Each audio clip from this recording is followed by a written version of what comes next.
The Great Walls in the world within 330-500 CE, when Constantine the Great chose the ancient Greek city of Byzantium as the site for his new Rome in 330 CE.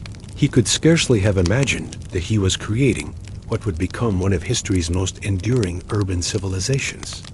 The city that would come to be known as Constantinople was born from imperial ambition, but it lived through the daily rhythms of ordinary people whose lives unfolded within its protective embrace. The Theodosian Walls, completed under Emperor Theodosius II around 413 CE, stood as more than mere fortifications. These massive stone barriers, stretching from the Golden Horn to the Sea of Marmara, created a world unto itself. Rising up to 40 feet high with towers reaching even higher, the walls were punctuated by gates that served as the city's breathing spaces. The Golden Gate for imperial processions, the Charcian Gate for everyday commerce, and smaller posterns for the quiet comings and goings of citizens. Within these walls, life organized itself around the great spine of the city, the Mese, or Middle Street, which ran from the Million, the city's central milestone, westward toward the walls. This grand thoroughfare, paved with stone and lined with covered porticos, bustled with activity from dawn to dusk. Merchants hawked their wares from stalls tucked beneath the colonnades, their voices creating a polyglot symphony that reflected the city's position as a crossroads between Europe and Asia. The city's inhabitants were as diverse as its architecture. Greek-speaking Romans formed the core population, but the streets echoed with Latin from government officials, Armenian from skilled craftsmen, Arabic from visiting traders, and dozens of other languages from across the known world. This linguistic tapestry was woven together by the common thread of Christianity, which provided both spiritual unity and social structure to the growing metropolis. Housing within the walls reflected the city's social hierarchy with remarkable clarity. Near the Great Palace and the Hippodrome, magnificent mansions housed the aristocracy, sprawling complexes with marble columns, mosaic floors depicting mythological scenes, and private baths fed by the city's sophisticated aqueduct system. These palatial homes often enclosed gardens where fountains played among carefully tended roses and fruit trees, creating oases of tranquility amidst the urban bustle. The middle classes, successful merchants, skilled artisans, and lower-level bureaucrats inhabited more modest but comfortable homes. These typically featured a central courtyard around which rooms were arranged, following patterns inherited from classical antiquity, but adapted for Christian family life. The ground floor might house workshops or shops while the family lived. Above, their daily routines structured around both work and worship. For the poor, life was harder, but not without dignity. Tenement buildings, sometimes rising 4 or 5 stories, housed multiple families in what were essentially ancient apartments. While cramped, these buildings were solidly constructed and connected to the city's water supply.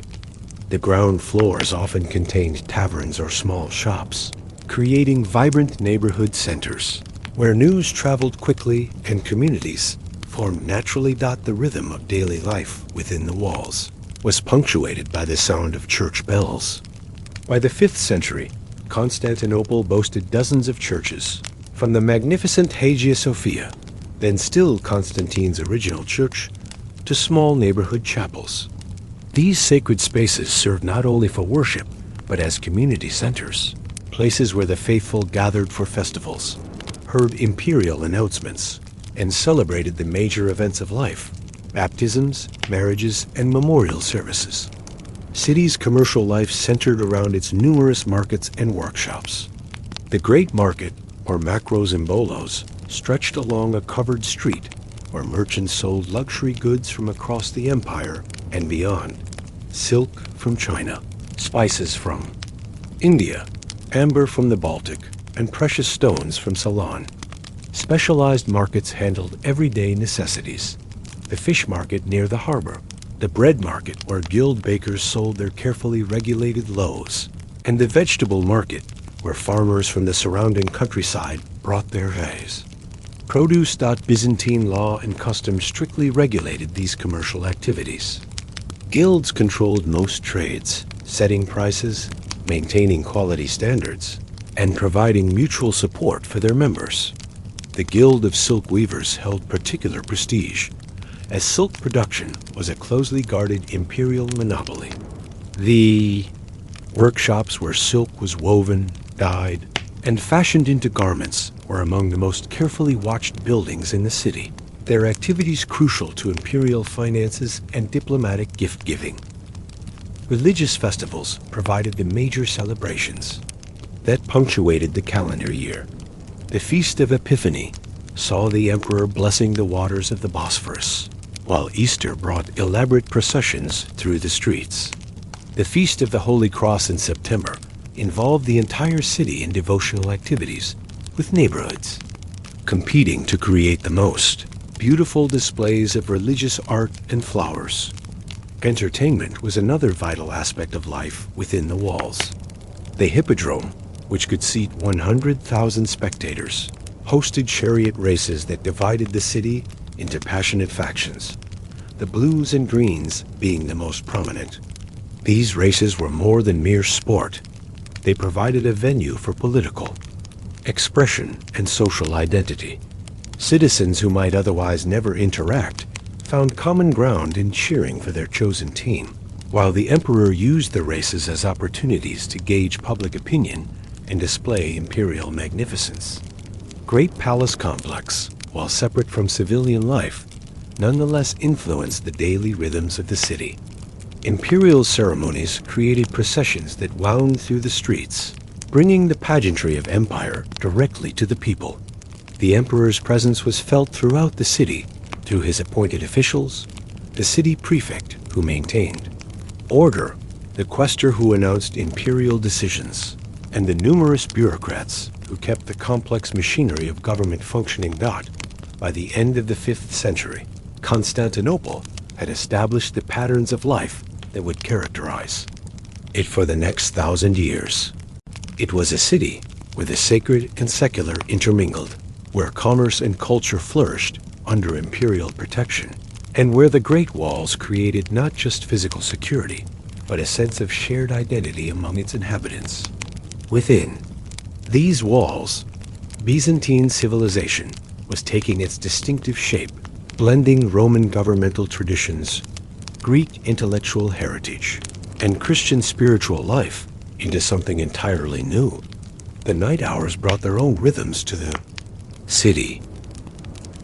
Oil lamps flickered in windows, casting dancing shadows on narrow streets. Watchmen made their rounds, calling out the hours and maintaining security.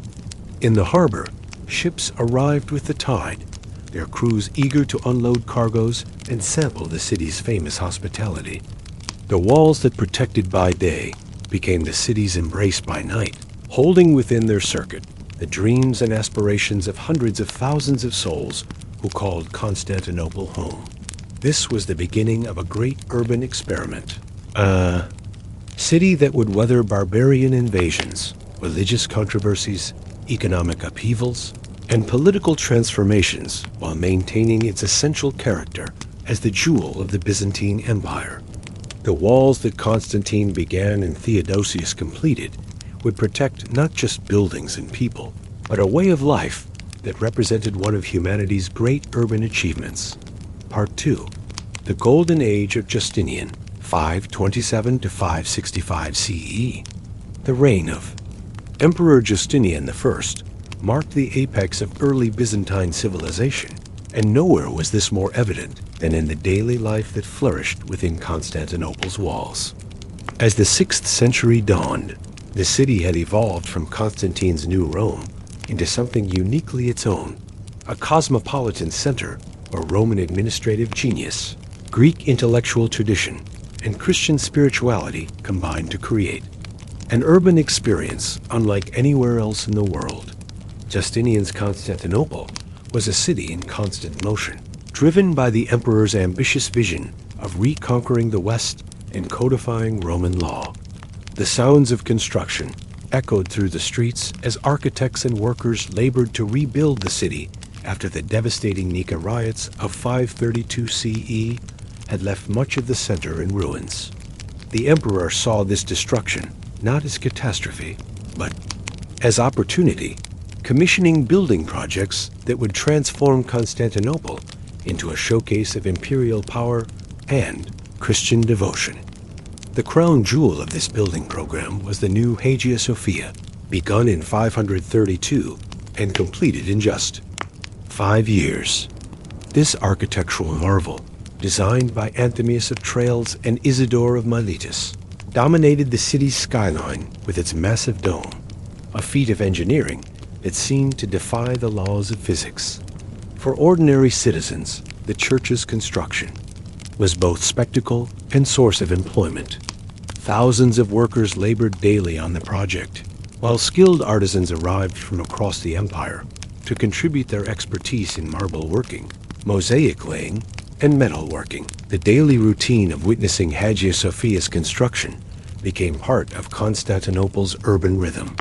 Citizens would pause in their daily activities to watch as massive marble columns were maneuvered into position, as scaffolding crept higher toward the dome, and as the first glimmers of golden mosaics began to decorate the interior walls. When the church was finally dedicated in 537 CE, Justinian's reported exclamation, "Solomon, I have surpassed you," echoed the pride felt by every resident of the city. Life within the walls during Justinian's reign was shaped by the emperor's legal revolution as much as by his building projects. The Corpus Juris Civilis, the comprehensive codification of Roman law completed in 534 CE, touched every aspect of daily life. Citizens found their rights and obligations more clearly defined than ever before. Marriage laws, property rights, commercial regulations, and criminal procedures were all systematized, creating a sense of legal security that encouraged both commerce and social mobility. The law courts near the great palace bustled with activity as citizens from all social levels sought justice under the new legal system. Lawyers, many of them graduates of the law schools in Beirut or Constantinople itself, found themselves in high demand. Legal documents had to be written in precise Latin formulations, creating employment for a class of professional scribes who could navigate the complexities of Justinian's legal language. The emperor's emphasis on legal education also led to the expansion of schools within the city, where young men studied rhetoric, law, and theology in preparation for careers in imperial service. The plague of 541-542 CE brought a temporary but devastating interruption to this golden age atmosphere. The disease, likely bubonic plague, swept through the densely populated areas within the walls with terrifying speed. Contemporary accounts describe streets littered with corpses, entire neighborhoods abandoned, and the normal rhythms of urban life grinding to a halt. The emperor himself fell ill but recovered, while an estimated third of the city's population perished. Yet the city's resilience during and after the plague demonstrated the strength of the social structures Justinian had fostered. Religious communities organized relief efforts, distributing food to the sick and arranging for the burial of the dead. Trade guilds maintained essential services even when their membership was decimated. The city's sophisticated water supply and waste management systems, inherited from Roman engineering, helped prevent even worse catastrophe. When the plague finally subsided, Constantinople's survivors rebuilt their lives with remarkable speed. The cosmopolitan nature of Justinian's capital was reflected in its neighborhoods, each with its own distinct character. The area around the Great Palace housed the empire's political elite, senators, generals, and high-ranking bureaucrats, whose mansions featured the latest in luxury appointments. These homes boasted private chapels, extensive libraries, and gardens where rare plants from across the empire were cultivated. The dinner parties held in these mansions were legendary for their sophistication, featuring foods from across the Mediterranean and entertainment by the era's finest musicians and poets. The merchant quarters near the Golden Horn told a different story, but one equally vibrant. Here, the famous covered markets sold goods that reflected the empire's vast trading networks. Spices from India and Ceylon, silk from China, furs from the steppes, and precious stones from Ceylon created a sensory explosion that visitors found overwhelming. The guild system reached its most sophisticated form during Justinian's reign, with detailed regulations governing everything from the quality of bread to the dyeing of silk. These guilds provided not just economic structure, but social identity, with members supporting each other through difficult times and celebrating together during festivals. Religious life during this period took on new dimensions of complexity and richness. In addition to the magnificent new Hagia Sophia, Justinian sponsored the construction or renovation of dozens of other churches throughout the city. Each neighborhood had its own religious center, and many also boasted smaller chapels or shrines dedicated to particular saints. The theological controversies of the era, particularly disputes over Christology, were not merely academic debates, but matters of passionate concern to ordinary citizens. Theological discussions in taverns could become heated arguments, and imperial religious policies were debated on street corners and in market stalls. The emperor's wife, Empress Theodora, added her own influence to the city's cultural life. Her background as an actress, considered a disreputable profession, and her rise to imperial power captured the imagination of citizens from all social levels. She patronized religious foundations that cared for reformed prostitutes, supported churches that served the poor, and maintained a court that rivaled her husband's in magnificence. Her presence in the city challenged traditional assumptions about women's roles while providing a model of female power that would influence Byzantine empresses for centuries to come. Education flourished during the Justinian era, with both religious and secular schools operating throughout the city.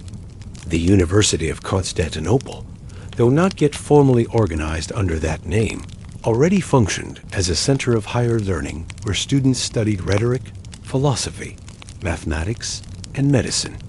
The city's position as a center of learning attracted scholars from across the empire and beyond, creating an intellectual atmosphere that complemented its political and economic importance.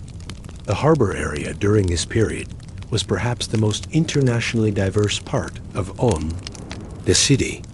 Ships arrived daily from Italy, Egypt, Syria, the Black Sea regions, and points even more distant. Sailors, merchants, and travelers from dozens of different cultures mingled in the taverns and lodging houses near the docks. Languages ranging from Latin and Greek to Arabic, Armenian, Gothic, and Slavonic could be heard in the streets.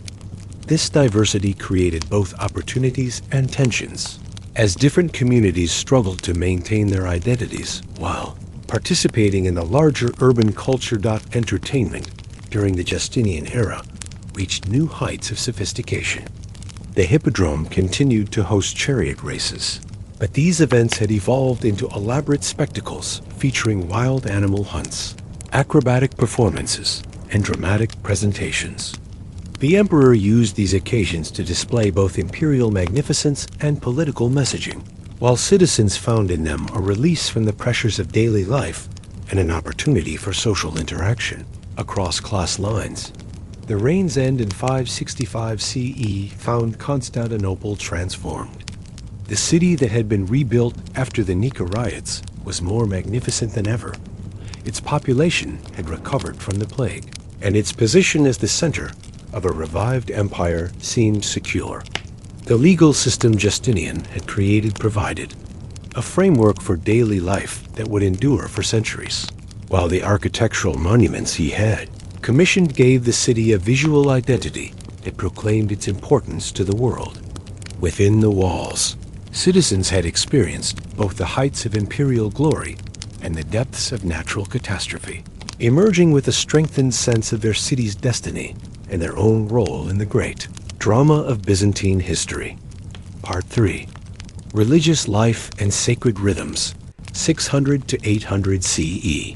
The 7th and 8th centuries witnessed Constantinople's transformation into Christianity's most magnificent urban cathedral, where the rhythm of daily life beat in time with the liturgical calendar, and the very architecture of the city reflected the inhabitants' deep spiritual commitments. Within the walls, religious observance was not merely a private matter, but the organizing principle around which all of urban life revolved, creating a sacred geography that shaped everything from commercial activity to imperial ceremony. The day began before dawn with the tolling of church bells across the city. From the great bronze bells of Hagia Sophia to the smaller chimes of neighborhood chapels, the morning call to prayer created a melodic cascade that rolled across the 7 hills. Citizens would rise in darkness to attend Orthros, the morning prayer service, where candlelight flickered against mosaic walls, and incense created aromatic clouds that seemed to carry prayers heavenward. These early services attracted a cross-section of society, from aristocrats who maintained private chapels in their mansions, to shopkeepers and artisans who gathered in parish churches before beginning their daily labors. The city's religious calendar provided structure, not just for individual devotion, but for the entire urban economy. During Lent, the pre-Easter period of fasting, the markets adjusted their offerings to accommodate the dietary restrictions that most citizens observed. Fish vendors found increased demand for their wares, while butchers might close their shops entirely for weeks at a time. Bakeries produced special breads suitable for fasting, and tavern keepers learned to serve wine in the watered-down mixture that religious law permitted during penitential seasons. Hagia Sophia stood at the center of this religious life, not merely as a building, but as a living symbol of divine presence in the earthly city. The great church's daily liturgical cycle drew participants from across Constantinople's social spectrum. The emperor and his court attended the most solemn services, arriving in processions that wound through the city streets and gave ordinary citizens glimpses of imperial magnificence. But the church also welcomed humbler worshippers, the widow seeking comfort, the merchant praying for successful ventures, the student preparing for examinations.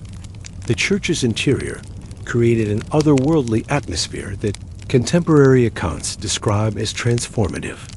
The great dome, decorated with a magnificent mosaic of Christ Pantocrator, though this particular mosaic dates from a later period.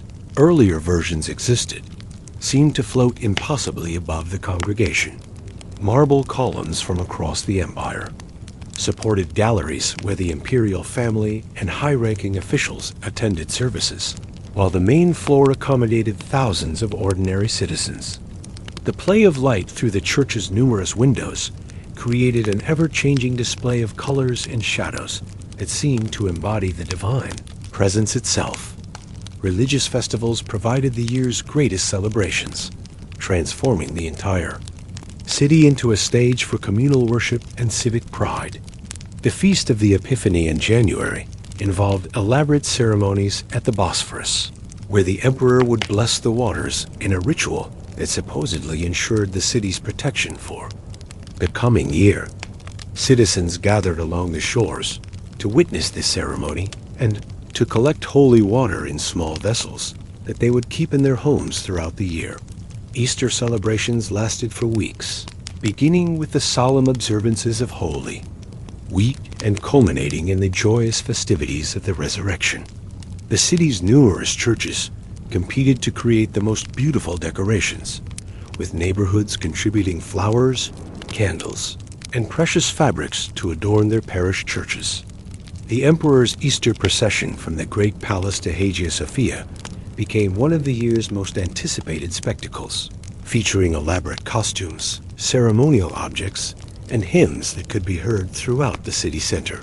The Feast of the Holy Cross in September provided another occasion for citywide celebration, but with a more martial character, that reflected Byzantium's ongoing struggles with Arab invasions. Processions carried pieces of the true cross through the streets, while citizens prayed for divine protection of their city and empire. These ceremonies reinforced the belief that Constantinople was under divine protection, a conviction that would prove crucial during the city's numerous sieges. Monastic communities within the walls added another dimension to the city's religious life. Several monasteries and convents operated within the urban area, their inhabitants dedicating themselves to prayer, scholarship, and charitable work. The monastery of Studios became particularly influential during this period, developing liturgical practices and educational programs that influenced religious life throughout the empire. Citizens regularly visited these religious communities seeking spiritual guidance, participating in their charitable activities, or simply finding peaceful respite from urban pressures.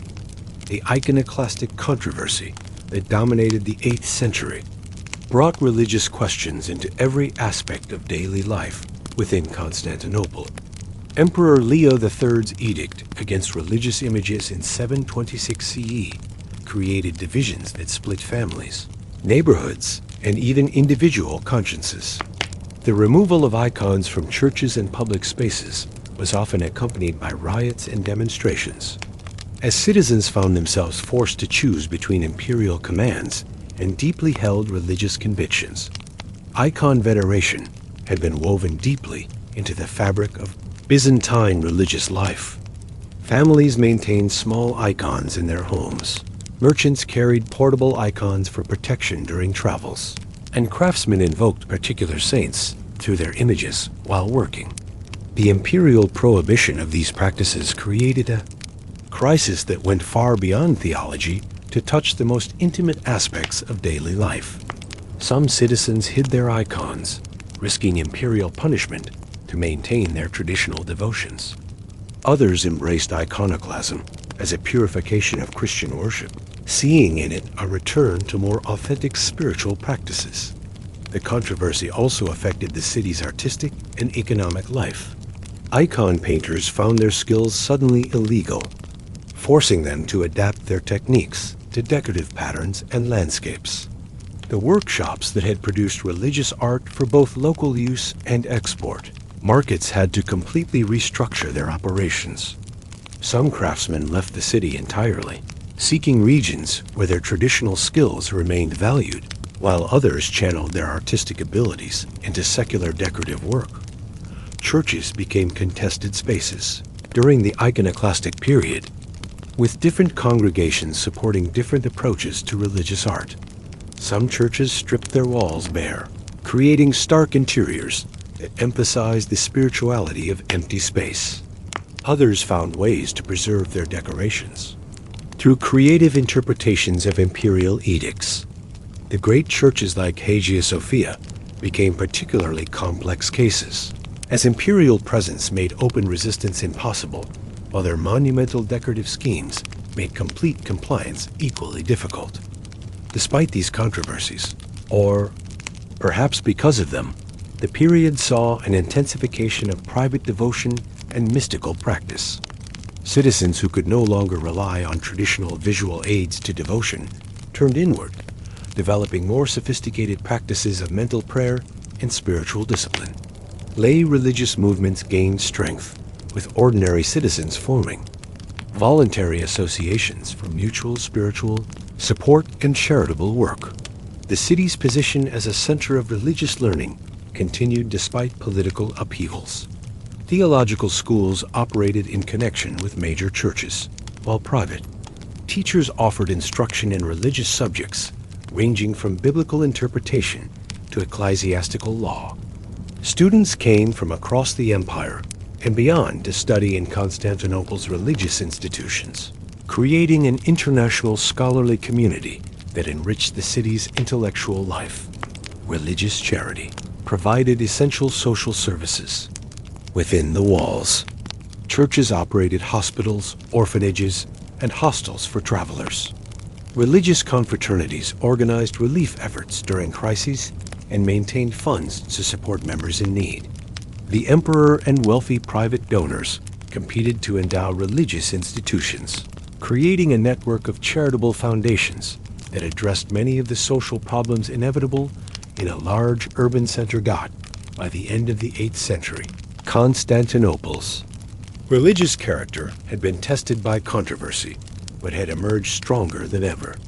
The iconoclastic period had forced citizens to think more deeply about the relationship between material objects and spiritual truths, ultimately leading to more sophisticated theological understanding. The city's role as the center of Orthodox Christianity was more firmly established, and its religious institutions had proven their resilience in the face of imperial pressure. Within the walls, sacred and secular life had achieved a synthesis that would characterize Byzantine civilization for centuries to come. Part 4. The economic heartbeat, markets, guilds, and commerce, 800 to 1000 CE. The 9th and 10th centuries marked Constantinople's emergence as the undisputed commercial capital of the medieval world, a position that transformed daily life within the city walls into a complex dance of economic activity. From the earliest morning hours, when fishing boats returned with their catch, to the late evening, when tavern keepers tallied their daily earnings, commerce provided the rhythm that governed urban existence and created opportunities for social mobility that were remarkable for their time. The harbor of the Golden Horn awakened each day to a symphony of maritime commerce. Ships from across the known world rode at anchor in its protected waters, Italian galleys loaded with Western manufactured goods, Black Sea vessels heavy with grain and timber, Egyptian traders carrying spices and papyrus, and Arab dhows bearing precious stones and silk from the distant east. The harbor's organization reflected both practical necessity and imperial regulation, with different sections designated for various types of cargo and different nationalities of traders. The Commercian, or customs house, stood as the nexus where international trade met imperial taxation. Here, officials meticulously recorded and taxed every item entering the city, creating detailed records that provide modern historians with remarkable insights into medieval trade patterns. The 10% customs duty imposed on most goods generated substantial revenue for the imperial treasury, while also protecting local industries by making imported goods more expensive than domestic alternatives. Within the city proper, the guild system reached its most sophisticated development during these centuries. A book of the eparch, compiled around 900 CE, provides detailed regulations governing 22 different trades and crafts. These guilds were far more than simple trade associations. They formed the backbone of urban social organization, providing their members with economic security, social identity, and political voice. Guild membership was typically hereditary, creating dynasties of craftsmen whose skills and business connections passed from father to son across generations. The Silk Guild held the most prestigious position in this hierarchy, reflecting both the luxury nature of their product and its importance to imperial diplomacy. Silk production was an imperial monopoly, carefully guarded from foreign competitors. The guild's workshops, concentrated in specific neighborhoods, operated under strict security measures designed to prevent industrial espionage. Master silk weavers lived in comfortable houses near their workshops, their prosperity evident in the quality of their clothing and the education they provided for their children. The Goldsmith Guild ranked almost equally high in the commercial hierarchy. Their workshops clustered around the Mese, where wealthy customers could easily access their services. These craftsmen produced not only jewelry and decorative objects, but also the golden solidus coins that served as the backbone of the empire's monetary system. The quality of their work was legendary throughout the medieval world, with Byzantine gold work prized in courts from Western Europe to Central Asia. The Bread Bakers Guild perhaps touched more lives than any other, as bread formed the staple food for citizens of all social levels. Imperial law strictly regulated bread production, specifying the types of flour to be used, the weight of standard loaves, and the prices that could be charged. Guild bakers operated under imperial license, and their shops were subject to regular inspection by city officials. The guild maintained communal ovens in several locations throughout the city, allowing smaller bakers to share facilities while ensuring consistent quality across all bread production. Market life provided the city's most colorful and dynamic scenes.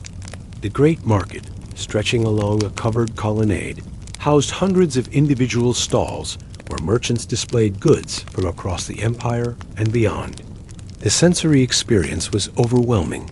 The calls of vendors advertising their wares in multiple languages, the aroma of spices competing with the scent of leather goods and perfumes, the visual feast of colorful textiles and gleaming metalwork. Customers from every social level mingled in the market's crowded aisles, from aristocratic wives selecting luxury items for their households to servants purchasing daily necessities. Specialized markets served specific needs and customer bases. The fish market, located near the harbor for obvious practical reasons, offered both fresh catches from the Bosphorus and preserved fish that could survive longer storage. The vegetable market received daily deliveries from the surrounding countryside, with farmers arriving before dawn to secure the best-selling positions. The used goods market provided a venue for ordinary citizens to buy and sell personal possessions, creating opportunities for the less wealthy to access items they could never afford new. The monetary system that facilitated all this commercial activity was remarkably sophisticated for its time. The gold solidus served as the standard for international trade, its purity and weight so carefully maintained that it was accepted throughout the medieval world. Silver and bronze coins handled smaller transactions, while credit arrangements allowed merchants to conduct business across vast distances without physically transporting large amounts of currency. Italian merchants, particularly from Venice and Amalfi, developed increasingly sophisticated banking practices to facilitate their Constantinople operations. Credit and banking services, while not yet organized into formal institutions, provided essential support for commercial activity. Wealthy merchants and money changers offered loans to fund trading ventures, with interest rates carefully calculated to reflect the risks involved. Imperial law regulated these activities to prevent exploitation while encouraging the credit. Arrangements that made large-scale commerce possible. Professional scribes specialized in drawing up contracts and commercial agreements, their services essential for any significant business transaction. The imperial workshop system provided competition to private guild production, while also serving state needs. These workshops, controlled directly by imperial officials, produced luxury goods for the court and diplomatic gifts for foreign dignitaries. Craftsmen in imperial workshops enjoyed steady employment and imperial protection, but lacked the economic independence available to guild members. The relationship between imperial workshops and private guilds sometimes created tension, particularly when imperial production competed with private commerce. Women's participation in the commercial economy was more extensive than in most medieval societies. While guild membership was generally limited to men, women often participated in family businesses and could inherit commercial enterprises. Widows frequently continued their husbands' businesses, and some trades, particularly those involving textile production and food preparation, were predominantly female. The city's numerous religious foundations also provided economic opportunities for women, with convents operating various commercial enterprises to support their charitable activities. International trade relationships during this period were governed by complex diplomatic and commercial agreements. The empire's treaties with Venice, beginning with the Crucible of 992 CE, established preferential trading relationships that would eventually transform Constantinople's commercial environment. These agreements reduced customs duties for certain foreign merchants while providing them with secure trading quarters within the city, creating the foundation for the Italian commercial colonies that would become increasingly important in later centuries. The city's role as a transshipment point between Europe and Asia created numerous opportunities for profit, but also generated complex logistical challenges. Goods arriving from the East often needed to be repackaged for European markets, while Western products required modification for Asian customers. Specialist merchants developed expertise in particular trade routes or product categories, becoming essential intermediaries in the international commercial network. Currency exchange was another crucial service, as merchants arrived with coins from dozens of different monetary systems. Professional money changers, operating under strict imperial regulation, provided conversion services while also serving as informal banks for foreign merchants. These specialists needed to stay current with the complex relationships between different monetary systems and the varying purities of different coinage. By the year 1000 CE, Constantinople had achieved a level of commercial sophistication that would not be matched in Western Europe for several centuries. The guild system provided both economic efficiency and social stability, while the city's strategic position generated wealth that supported not only commerce, but also the artistic and the intellectual achievements for which the Byzantine Empire is remembered. Within the walls, economic activity had created a complex urban society where commerce, craft production, and international trade combined to generate unprecedented prosperity and cultural achievement. Part 5. Imperial Ceremonies and Public Spectacles. 1000 to 1100 CE. The 11th century witnessed the full flowering of Byzantine ceremonial culture, transforming Constantinople into a vast theater where imperial power and religious devotion combined in spectacles that dazzled both residents and foreign visitors. Within the city walls, public ceremonies provided shared experiences that bound the diverse population together while demonstrating the empire's continued vitality. Despite mounting external pressures from both east and west, the centerpiece of this ceremonial life was the Great Palace Complex, a sprawling collection of buildings, gardens, and courtyards that housed not only the imperial family, but also the elaborate court that surrounded them. The palace's chrysotriclinos, or golden hall, served as the setting for the most important state ceremonies. Here, beneath a dome decorated with mosaics depicting Christ and the imperial family, emperors received foreign ambassadors, celebrated religious festivals, and conducted the formal rituals that marked the passage of seasons and the commemoration of imperial victories. The emperor's daily routine itself constituted a form of public ceremony. Each morning, the imperial emergence from private quarters followed established protocols that had developed over centuries. Court officials, arranged in strict hierarchical order, would await the emperor's appearance while specific hymns were sung and incense was burned. This daily ritual reinforced the sacred nature of imperial authority while providing employment for dozens of court functionaries, whose specialized knowledge of ceremonial requirements made them indispensable to the smooth functioning of the monarchy. Imperial coronations represented the pinnacle of Byzantine ceremonial art.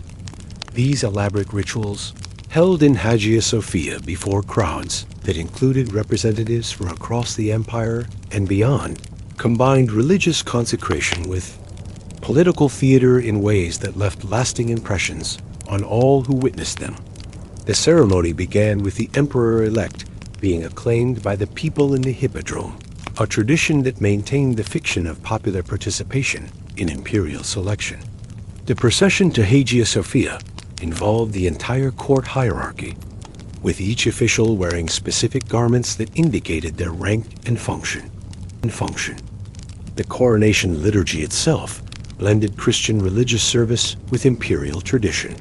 The Patriarch of Constantinople placed the crown on the new emperor's head while invoking divine blessing, but the ceremony also included elements dating back to pre-Christian Roman practices.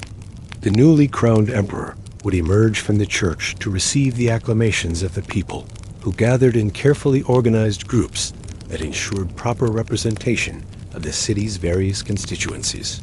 Religious. Processions provided regular opportunities for spectacular public display. The Feast of Orthodoxy, celebrating the restoration of icon veneration after the iconoclastic period, involved elaborate processions through the city streets. Icons and religious relics were carried on ornate platforms while choirs sang hymns, and citizens lined the processional route. These events required weeks of preparation, with guild members competing to create the most beautiful banners and decorations for their sections of the route. The emperor's participation in religious ceremonies reinforced the sacred nature of imperial authority, while making the monarchy visible to ordinary citizens. During major Christian festivals, the emperor would walk from the Great Palace to Hagia Sophia, accompanied by court officials, whose silk garments and golden ornaments created a moving display of imperial wealth.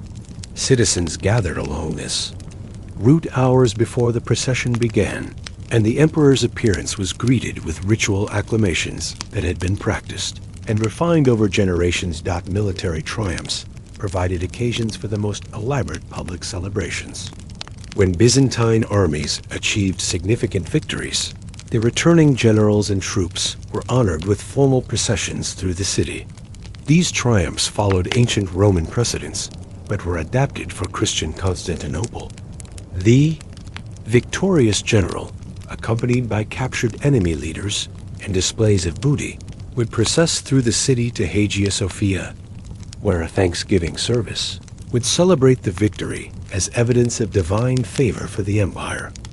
The hippodrome remained the center of public entertainment, though chariot racing had evolved into even more elaborate spectacles during the 11th century. Race days brought together citizens from all social levels in one of the few venues where the emperor appeared before his subjects as part of the crowd rather than as its focus. The emperor's box, the Kathisma, connected directly to the Great Palace, allowing the imperial party to attend races without mingling with common citizens, while still participating in the shared excitement of competition. The factional divisions between blues and greens that had characterized earlier periods had evolved into more complex social and political alignments by the 11th century. These circus factions served as vehicles for expressing popular opinion on imperial policies, with the crowd's reactions to imperial appearances providing the emperor with informal feedback on his popularity.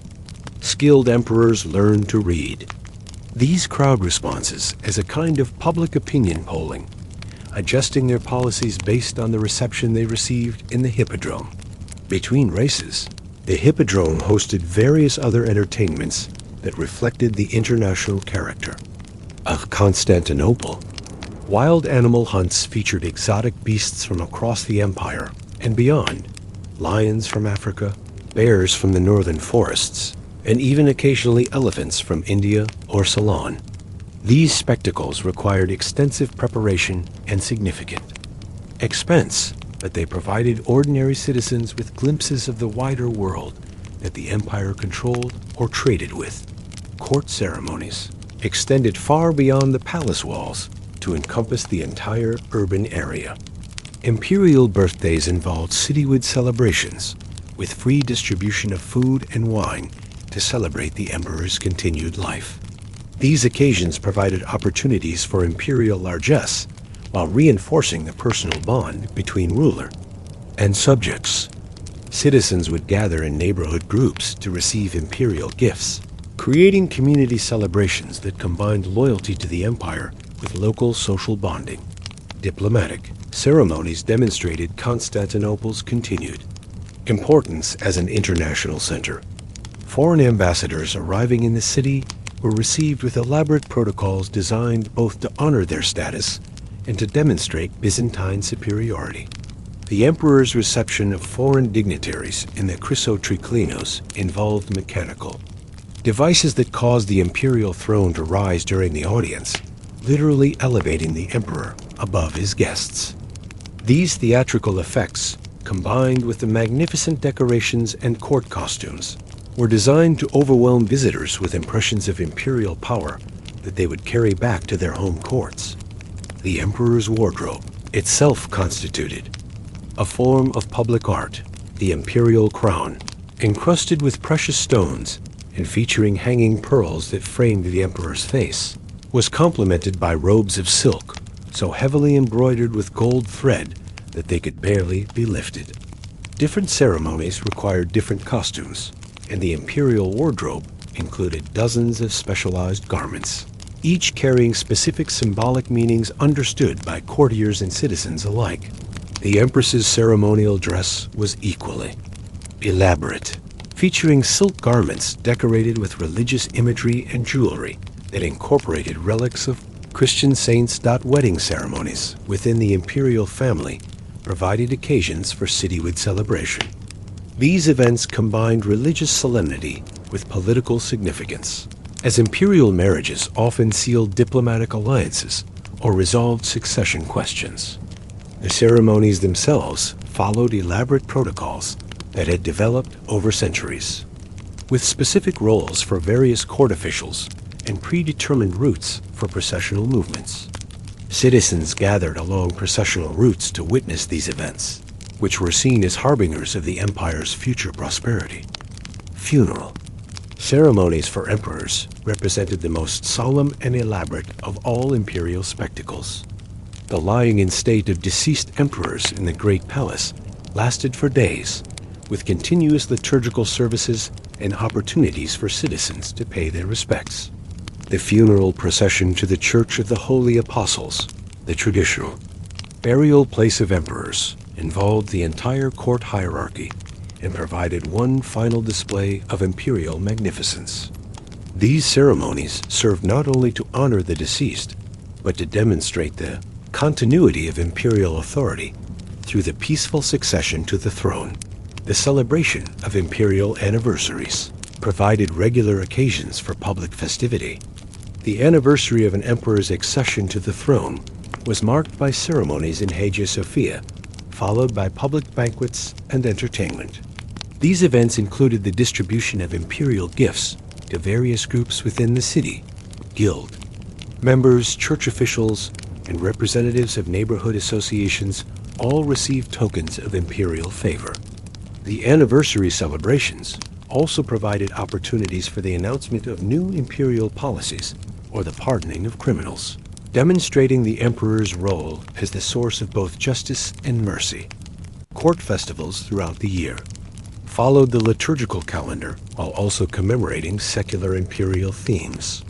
The Epiphany celebrations in January included elaborate water blessing ceremonies at the Bosphorus, where the emperor's participation sanctified the waters that protected the city.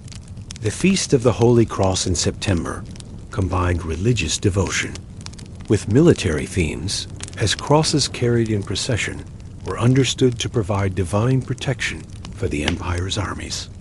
These festivals required coordination between religious and secular authorities, creating complex organizational challenges that demonstrated the administrative sophistication of the imperial government. The emperor's public appearances outside. Formal ceremonies provided additional opportunities for contact between ruler and subjects. Imperial hunting expeditions in the suburbs around Constantinople involved elaborate preparations and provided employment for numerous servants and craftsmen. The emperor's progress to these hunting grounds became informal processions that allowed citizens to see their ruler in more relaxed circumstances, while still maintaining appropriate distance and reverence. Public baths patronized by the emperor became venues for informal court gatherings that combined relaxation with political discussion. The baths of Zeuxippus, located near Hagia Sophia, featured elaborate decorations and accommodated hundreds of bathers simultaneously. When the emperor visited these baths, the occasion became an opportunity for carefully orchestrated social interaction with selected citizens, providing a venue for the ruler to gauge public opinion while appearing accessible to his subjects.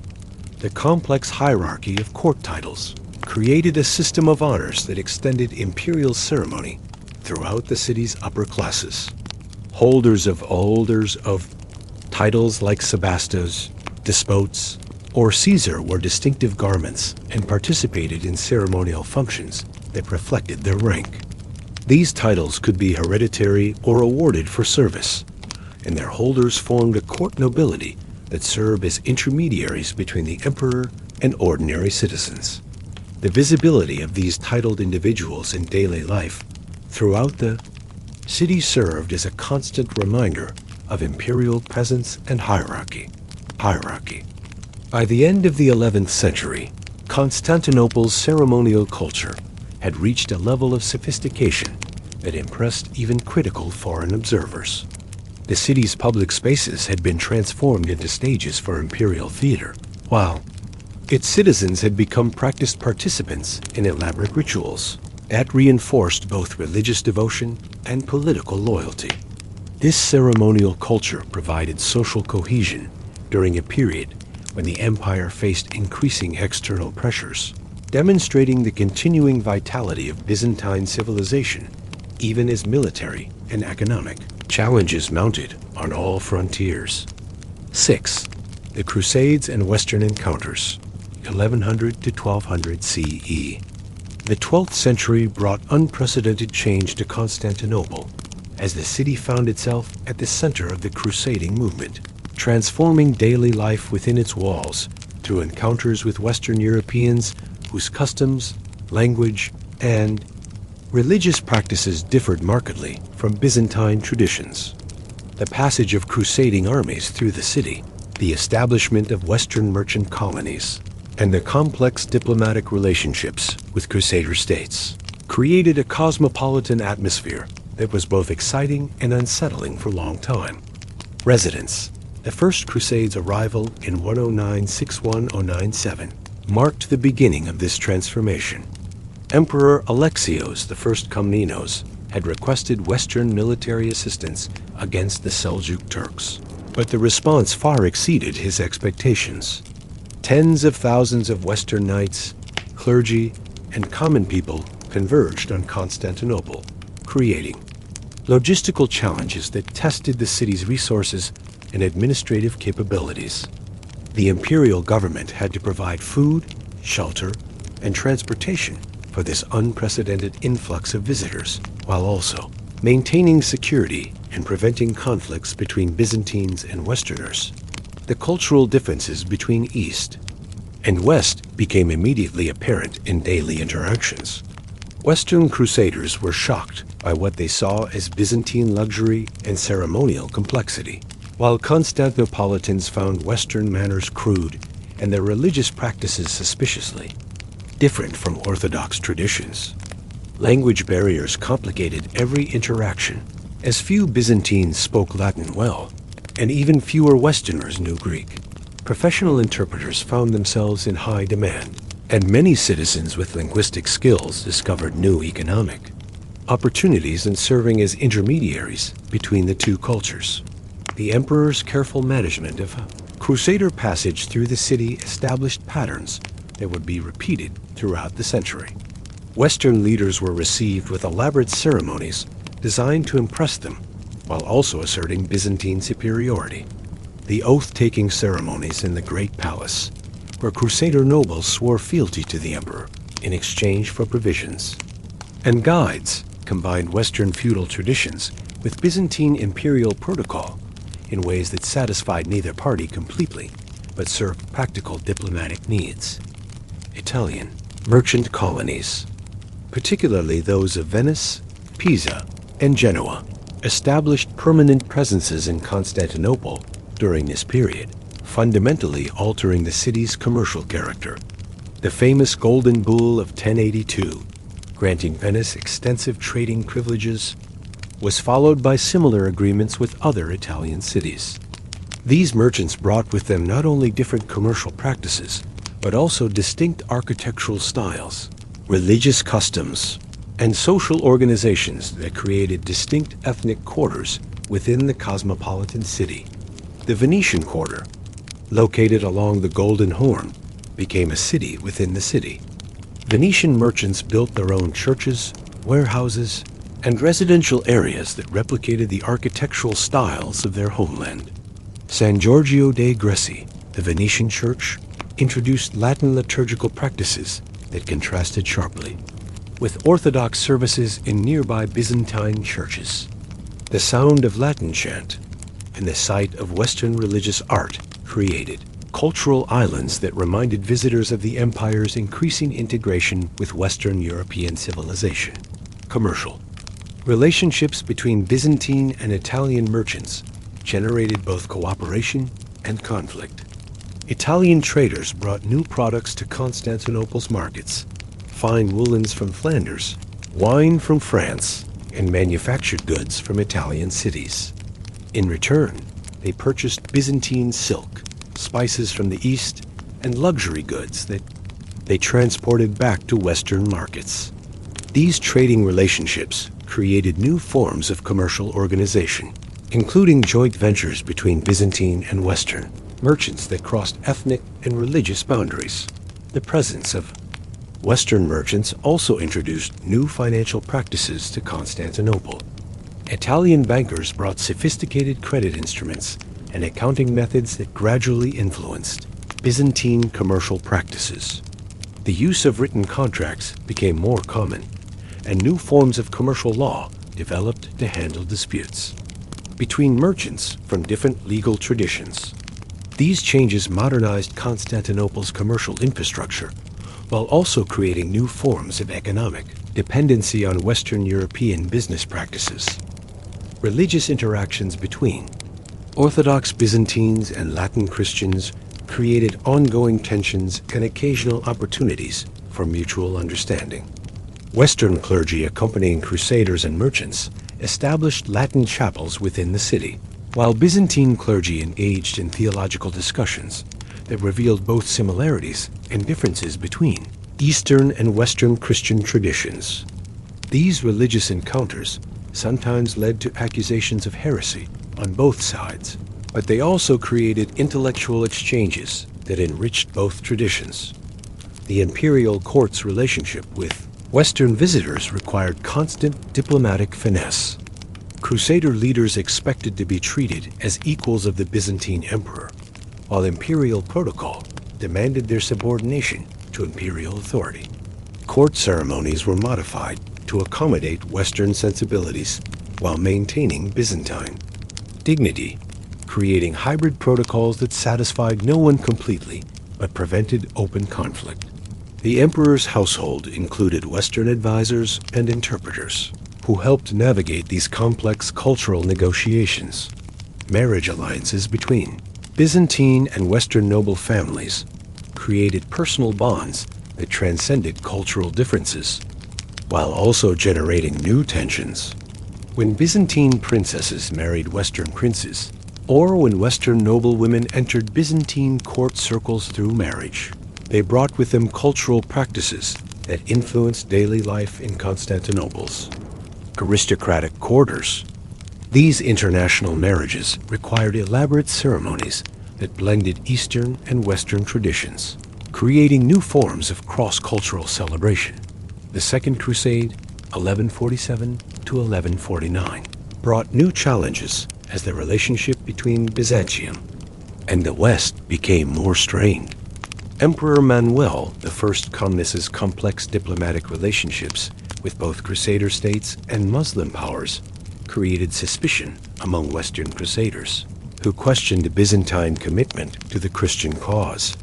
The passage of Louis VII of France and Conrad III of Germany through Constantinople required even more elaborate security measures and diplomatic protocols than the First Crusade. As mutual distrust had grown significantly, military cooperation between Byzantine and Western forces produced mixed results that influenced attitudes within Constantinople. When joint operations succeeded, they were celebrated with elaborate ceremonies that honored both Byzantine and Western contributions. When they failed, mutual recriminations poisoned relationships and created lasting resentments. Citizens of Constantinople learned to view Western military methods with a mixture of admiration for their effectiveness and concern about their implications for traditional Byzantine strategic approaches.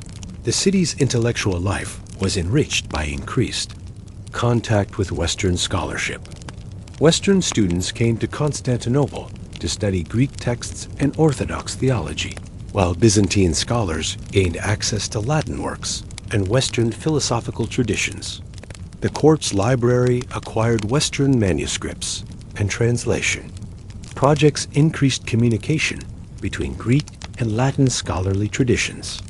These intellectual exchanges created new, synthetic approaches to classical learning that influenced both Eastern and Western intellectual development. Cultural exchange extended beyond scholarly circles to influence popular culture within Constantinople. Western fashions in clothing, architecture, and decoration gradually influenced Byzantine styles, creating hybrid forms that reflected the city's increasing international character. Western musical traditions influenced Byzantine liturgical music, while Byzantine artistic techniques were adapted by Western craftsmen. These cultural borrowings created new forms of artistic expression that reflected Constantinople's position as a meeting point between civilizations. The Third Crusade, 1189 to 1192, brought Frederick Barbarossa and his German forces through Constantinople, creating the largest logistical challenge yet faced by the imperial government. The Emperor Isaac II, Angelos's careful management of this passage, demonstrated the city's continued capability to handle massive international events, but also revealed the growing strain that these encounters placed on imperial resources and administrative systems. By the end of the 12th century, Constantinople had been fundamentally transformed by its encounters with the West. The city remained recognizably Byzantine in its essential character, but it had also become more international, more commercially sophisticated, and more culturally diverse than ever before. These changes prepared the ground for both the opportunities and challenges that the 13th century would bring, as the relationship between Constantinople and the West continued to evolve in ways that would ultimately reshape both civilizations. Part 7. Scholars, Students, and the Life of the Mind, 1100 to 1200 CE. The 12th century witnessed a remarkable flowering of intellectual life within Constantinople's walls, as the city established itself as one of medieval Europe's premier centers of learning. The convergence of ancient Greek texts, Islamic scholarship, and emerging Western European intellectual traditions created a unique scholarly environment where students and teachers from across the known world gathered to engage with humanities, accumulated wisdom, while also generating new forms of knowledge and understanding. The University of Constantinople, though not yet formally organized as a single institution, functioned as a collection of schools and scholarly circles that provided advanced education in multiple disciplines. The Magnara School, with its connections to the imperial palace, offered instruction in philosophy, rhetoric, and mathematics to students preparing for imperial service. Private teachers throughout the city provided specialized instruction in medicine, law, theology, and the classical authors whose works formed the foundation of Byzantine intellectual culture. Michael Chonietz, one of the period's most distinguished scholars, exemplified the intellectual synthesis that characterized Constantinople's learned community. His mastery of classical Greek literature, combined with his knowledge of contemporary theological and philosophical debates, enabled him to serve as both imperial secretary and later as Archbishop of Athens. His extensive correspondence reveals a scholarly network that extended throughout the Byzantine world and beyond, connecting Constantinople's intellectual community with scholars in Sicily, southern Italy, and even the Islamic world. The imperial library served as the heart of this intellectual activity, housing one of the world's most extensive collections of ancient Greek manuscripts. Scholars traveled from across Europe to consult works that existed nowhere else, while the library's staff of professional copyists worked constantly to reproduce texts for distribution to other centers of learning. The library's reading rooms, became meeting places where scholars from different traditions could encounter each other's work and engage in the kind of intellectual exchange that advances human understanding. Medical education in Constantinople, built upon both ancient Greek traditions and contemporary Islamic scholarship. The Pantocrator Monastery's hospital provided clinical training for medical students, who learned not only from classical texts like those of Galen and Hippocrates, but also from contemporary practice and observation. Byzantine physicians corresponded with their Islamic counterparts, sharing knowledge about surgical techniques, pharmaceutical preparations, and diagnostic methods that advanced medical practice throughout the medieval world. John Cantacuzeninos, the period's most distinguished physician scholar, wrote extensive commentaries on classical medical texts, while also conducting original research based on his clinical experience. His works combine traditional Greek medical theory with observations drawn from contemporary practice, creating synthetic treatments that influenced medical education throughout the Byzantine world. The hospital schools where he taught attracted students from across Europe and the Islamic world, establishing Constantinople as a major center for medical education. Legal studies flourished as the rediscovery and systematic study of Justinian's legal corpus provided both practical training for imperial administrators and theoretical foundations for jurisprudential scholarship. The law schools associated with Constantinople's major churches offered instruction that combined classical Roman legal principles with contemporary administrative needs. Students learned not only the technical aspects of legal procedure, but also the philosophical foundations of justice and governance that underlay Byzantine political theory. Theological scholarship during this period grappled with the challenges posed by increased contact with both Western scholasticism and Islamic philosophy. Byzantine theologians, like Eustathios of Thessaloniki, developed new approaches to biblical interpretation that combined traditional patristic methods with contemporary philosophical analysis.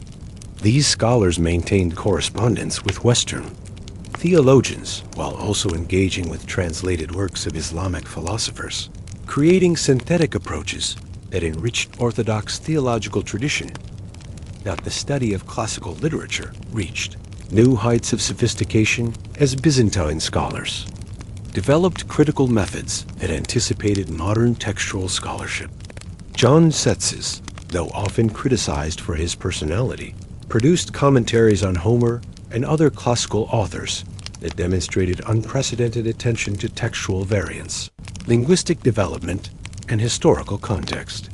His work, and that of scholars like him, preserved and transmitted classical Greek literature while also advancing understanding of its historical and cultural significance. Mathematical and astronomical studies in Constantinople built upon the Islamic scholarly tradition while maintaining connections to ancient Greek mathematical texts. Maximos Planudes translated mathematical works from Latin and Arabic, while also producing original treatises that advanced Byzantine understanding of algebra and geometry. The court's need for accurate calendrical calculations and astrological predictions provided practical applications for mathematical knowledge, while also encouraging theoretical development. Philosophical education combined study of ancient Greek philosophical texts with contemporary theological and logical analysis. Byzantine scholars grappled with the same Aristotelian texts that were transforming Western European universities, but they approached them from distinctly orthodox theological perspectives that generated different insights and conclusions. The philosophical schools of Constantinople became centers for the development of distinctly Byzantine approaches to metaphysics, ethics, and natural philosophy. The manuscript tradition that preserved and transmitted this intellectual heritage represented one of humanity's great scholarly achievements. Professional scribes worked in scriptoriums throughout the city, copying texts that ranged from classical literature to contemporary scholarly works. The high quality of Byzantine manuscripts, with their careful attention to textual accuracy and beautiful illumination, made them prized possessions throughout medieval Europe. Monasteries and private collectors competed to acquire Byzantine manuscripts, creating a manuscript trade that spread Constantinople's intellectual influence throughout the medieval world. Translation. Activities connected Constantinople's scholarly community with intellectual developments in both the Islamic world and Western Europe. Greek scholars translated Arabic works on mathematics, medicine, and philosophy, while also beginning to engage with Latin scholastic works. These translation projects required not only linguistic skill, but also deep understanding of the intellectual traditions being bridged, making translators crucial figures in the development of medieval intellectual culture. Women's participation in Constantinople's intellectual life, while limited by social conventions, was nonetheless significant. Anna Komnenos, daughter of Emperor Alexios I, produced the Alexiad, one of the period's most sophisticated historical works. Her classical education and access to imperial sources enabled her to create a historical narrative that combined personal observation with learned analysis of political and military events. Her work demonstrated that women could achieve scholarly distinction when social circumstances permitted. The relationship between imperial court and scholarly community created both opportunities and constraints for intellectual development. Imperial patronage provided resources for scholarly work and access to otherwise unavailable texts and materials. However, political considerations sometimes influenced scholarly priorities, and scholars who fell from imperial favor could find their careers severely damaged. The successful navigation of court politics became an essential skill for scholars who sought to pursue their intellectual interests while maintaining their positions and influence. Private scholarly circles and informal academic networks supplemented formal educational institutions in ways that encouraged intellectual innovation and exchange. Wealthy patrons sponsored scholarly gatherings where intellectuals could present their work and engage in learned discussion. These salons and symposia became centers for the development of new ideas and approaches that might not have emerged within more formal institutional structures. The international character of Constantinople's scholarly community reflected the city's position as a crossroads between civilizations. Students and scholars from the Islamic world, Western Europe, and various parts of the Byzantine Empire gathered in the city's schools and libraries, creating an intellectual environment that was truly cosmopolitan. These international connections facilitated the exchange of ideas and methods that advanced human knowledge across cultural and religious boundaries. By the end of the 12th century, Constantinople had established itself as one of the medieval world's most important centers of learning and scholarship. The intellectual achievements of this period preserved and transmitted the heritage of classical antiquity, while also generating new forms of knowledge and understanding that influenced the development of both Eastern and Western intellectual traditions. The city's scholars had created institutional frameworks and scholarly methods that would continue to influence intellectual development long after the political circumstances that supported them had changed. Part 8. Daily Life in the Middle Byzantine. Home, 1100 to 1200 CE. The domestic life of Constantinople's citizens during the 12th century reflected the complex social hierarchy and cultural richness that characterized the empire at its zenith.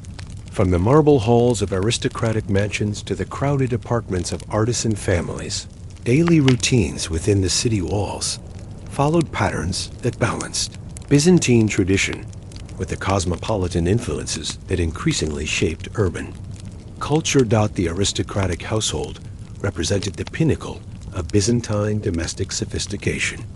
These mansions, typically built around central courtyards, featured multiple stories with specialized rooms for different family functions. The ground floor often housed reception halls where the family conducted business and entertained guests, while private family quarters occupied the upper floors. Interior courtyards provided private outdoor space where fountains played among carefully tended gardens that might include roses, fruit trees, and aromatic herbs used in cooking and medicine. The daily routine in aristocratic homes began before dawn with private prayers and family chapels that were standard features of wealthy households. These chapels, decorated with family icons and sometimes containing relics inherited across generations, served as centers for daily devotional activities that structured family religious life. The household chaplain, a priest maintained by the family, conducted daily services and provided religious instruction for children and servants. A light breakfast in wealthy homes was typically a light meal of bread, cheese, and wine, often taken privately by individual family members rather than as a communal activity. The main meal of the day occurred in the early afternoon and could be an elaborate affair involving multiple courses and expensive ingredients imported from across the empire and beyond. Wealthy families employed professional cooks who had trained in the preparation of complex dishes that required exotic spices and sophisticated cooking techniques. The domestic staff of aristocratic households included dozens of specialists whose skills maintained the complex lifestyle that wealth made possible. Master craftsmen supervised household workshops where servants produced textiles, preserved foods, and manufactured various household items. Personal servants attended to the intimate needs of family members, while security personnel protected the household's valuable possessions and maintained order among the numerous domestic workers. Women in aristocratic families lived within carefully defined social boundaries that nonetheless allowed for considerable influence and authority. The lady of the house supervised all domestic operations, managed household finances, and often conducted business relationships with suppliers and craftsmen. Aristocratic women received educations that included literacy, religious instruction, and training in household management, preparing them for lives that combined domestic authority with social responsibility. Children in wealthy families began formal education at an early age, with private tutors providing instruction in reading, writing, arithmetic, and religious knowledge. Boys might be prepared for careers in imperial service or military commands, while girls received training appropriate for their expected roles as wives and household managers. The education of aristocratic children often included musical instruction, with the acquisition of cultural refinements seen as essential preparation for adult social responsibilities.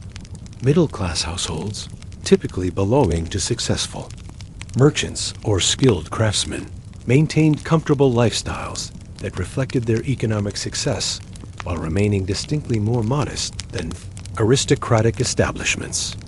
These families often lived in multi-story houses where the ground floor served commercial purposes while the upper floors provided family living space. The integration of work and domestic life characterized the daily routines of these households, with family members participating in business operations while also maintaining traditional household functions. The merchant family's day began with prayers at the neighborhood church rather than in private chapels, reflecting both economic constraints and social customs that emphasized community rather than individual religious observance. Business activities occupied much of the day for adult males, while women managed household operations and often participated in commercial activities appropriate to their social status. Children in merchant families learned business skills alongside their formal education, preparing them for careers that would continue family commercial traditions. Meals in middle-class homes were substantial, but less elaborate than aristocratic dining. The main meal featured locally available ingredients, prepared according to traditional recipes that had been passed down through generations. Fish from the Bosphorus, vegetables from nearby market gardens, and bread from neighborhood bakeries provided the foundation for family dining that emphasized nourishment over luxury while still reflecting the prosperity that commercial success had brought. Artisan households represented another significant segment of Constantinople's population, with daily routines organized around the workshop activities that provided family income. Master craftsmen typically owned their homes and workshops, employing apprentices and journeymen who might also live as part of the extended household. These residential and commercial arrangements created complex domestic environments where production and family life intermingled in ways that required careful management and clear social boundaries. The guild system profoundly influenced daily life in artisan households. Guild regulations determined working hours, production standards, and pricing policies that affected every aspect of domestic economic planning.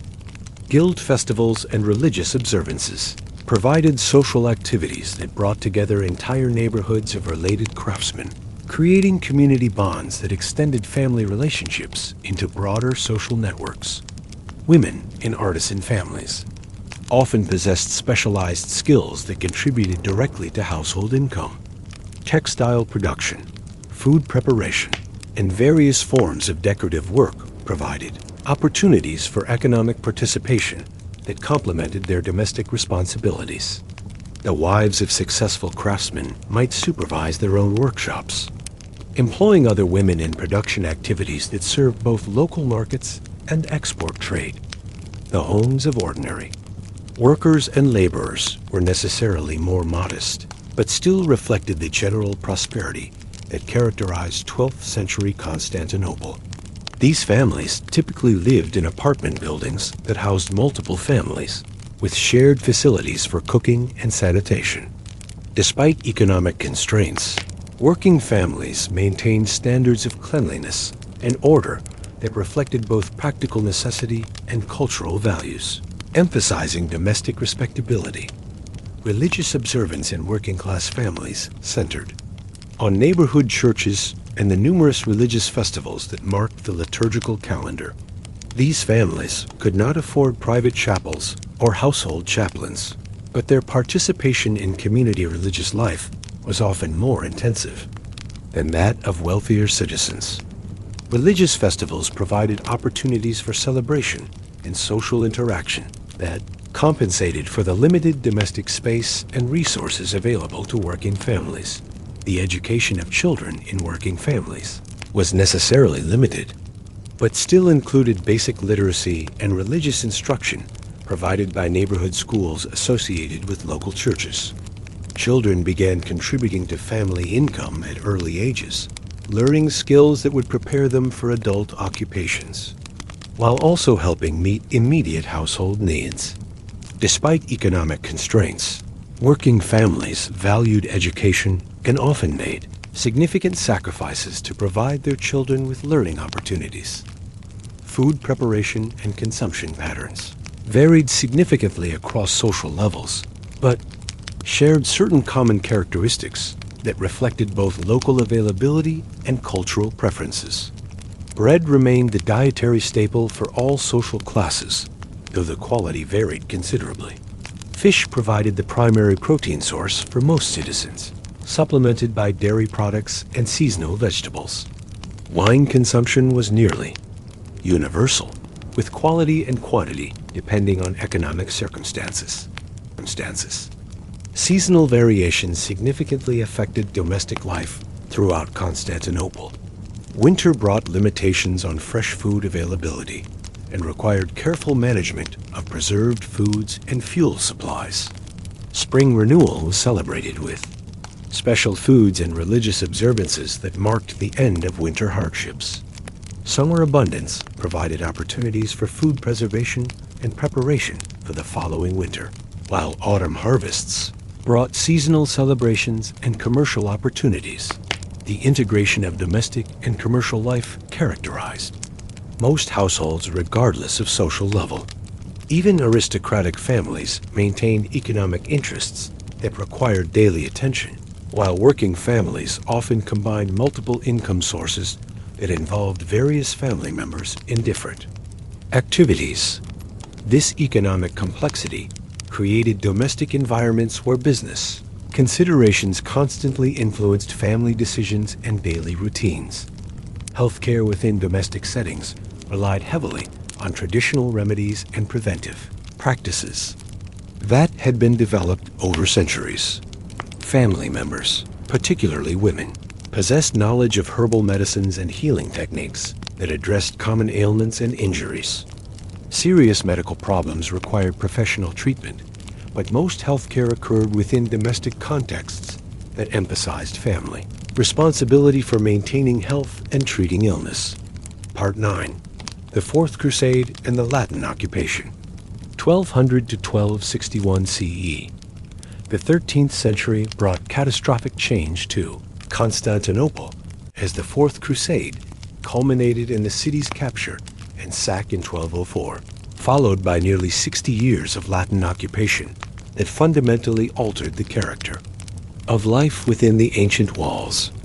This period of foreign domination tested the resilience of Byzantine urban culture, while also demonstrating the deep roots that Orthodox civilization had established in the city's daily life. The events leading to the Fourth Crusade's diversion to Constantinople began with what seemed like routine commercial and diplomatic relationships. Venetian merchants, led by the formidable Doge Enrico Dandolo, had accumulated substantial claims against the Byzantine Empire for trading privileges and compensation for past losses. When the Crusaders proved unable to pay Venice for transportation to the Holy Land, these commercial disputes merged with religious and political ambitions to create the coalition that would assault Christianity's greatest city. The siege of Constantinople in 1204 shocked both defenders and attackers with its ferocity and consequences. Citizens who had grown accustomed to viewing their city as impregnable watched in horror as Western siege engines battered the sea-facing wall, and Crusader forces breached defenses that had protected the city for centuries. The three-day sack that followed the city's fall represented one of medieval history's greatest cultural catastrophes, as Western soldiers systematically looted churches, palaces, and private homes while destroying countless works of art and literature. The immediate aftermath of the conquest brought chaos to daily life as the cities established. Social and economic structures collapsed. Many members of the Byzantine aristocracy fled to Nicaea, Trebizond, or other centers of Greek resistance, taking with them portable wealth and administrative expertise that the new Latin Empire desperately needed. The departure of this educated elite created administrative gaps that the Western conquerors struggled to fill, leading to periods of near anarchy in some districts of the city. Emperor Baldwin of Flanders and his successors attempted to establish a Western European feudal system within Constantinople's walls, but this effort faced constant resistance from both practical circumstances and cultural incompatibility. The city's complex urban economy, based on guild organization and imperial regulation, proved difficult to adapt to feudal land tenure systems designed for agricultural societies. Western nobles who received grants of urban properties often lacked the knowledge necessary to manage their new holdings effectively. The Latin Patriarch's installation in Hagia Sophia represented one of the most traumatic changes for ordinary citizens. The replacement of Orthodox liturgy with Latin rites created a spiritual crisis that extended far beyond religious matters to touch every aspect of community life. Many citizens refused to attend services in converted churches, instead gathering in private homes or traveling to areas still under Greek control to maintain their traditional religious practices. The Venetian quarter expanded significantly during the Latin occupation, as Italian merchants took advantage of their privileged position to dominate the city's commercial life. The quarter's prosperity contrasted sharply with the general decline in other areas of the city, where traditional industries struggled without their former imperial patronage. Venetian merchants established new trading patterns that redirected much of Constantinople's traditional commerce toward Italian ports, fundamentally altering the economic relationships that had sustained the city for centuries. Many of Constantinople's skilled craftsmen found themselves working for foreign masters, whose aesthetic preferences and technical requirements differed significantly from Byzantine traditions. Silk weavers, goldsmiths, and other artisans adapted their techniques to produce goods that appealed to Western European tastes, leading to hybrid artistic styles that combined Byzantine technical excellence with Western design elements. These adaptations allowed some traditional industries to survive, while also creating new forms of artistic expression. The city's intellectual life suffered severely during the early years of Latin rule. The imperial library was dispersed, with many manuscripts sold to Western collectors or simply destroyed through neglect. Schools associated with Byzantine religious institutions closed or relocated to areas beyond Latin control. The scholarly networks that had connected Constantinople with centers of learning throughout the Orthodox world were severed, isolating the city from intellectual developments in the broader Greek world. Despite these disruptions, elements of Byzantine urban culture proved remarkably resilient. Neighborhood communities maintained traditional social structures and mutual support systems that helped citizens cope with foreign occupation. Religious confraternities continued to operate, providing both spiritual comfort and practical assistance to members facing economic hardship. Traditional festivals continued to be celebrated, though often in modified forms that reflected the changed political circumstances. The Orthodox population's resistance to Latin religious authority created underground networks that maintained traditional religious practices while also serving as centers for political opposition. Secret schools taught Greek language and Orthodox theology to children whose official education emphasized Latin language and Western religious traditions. These clandestine educational efforts helped preserve Byzantine intellectual traditions during a period when they faced systematic suppression. Economic relationships between the Latin rulers and the Greek population remained complex and often exploitative. Many Greeks were reduced to tenant status on properties they had previously owned, while others found opportunities in serving as intermediaries between Western rulers and Greek subjects.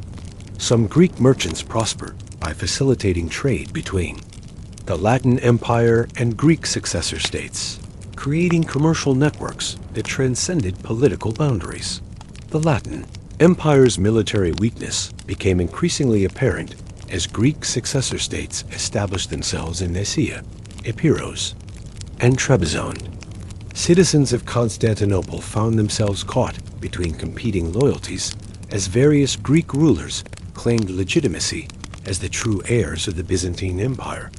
Diplomatic and commercial contacts with these Greek states provided channels for maintaining connections with the broader Orthodox world, while also creating opportunities for intelligence gathering and resistance activities. Urban infrastructure suffered significant decline during the Latin period as new rulers lacked both the resources and the administrative expertise necessary to maintain the complex systems that supported city life.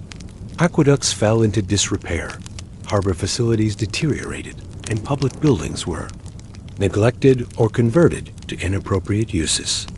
The famous hippodrome was stripped of many of its decorative elements, which were shipped to Western Europe as trophies of conquest.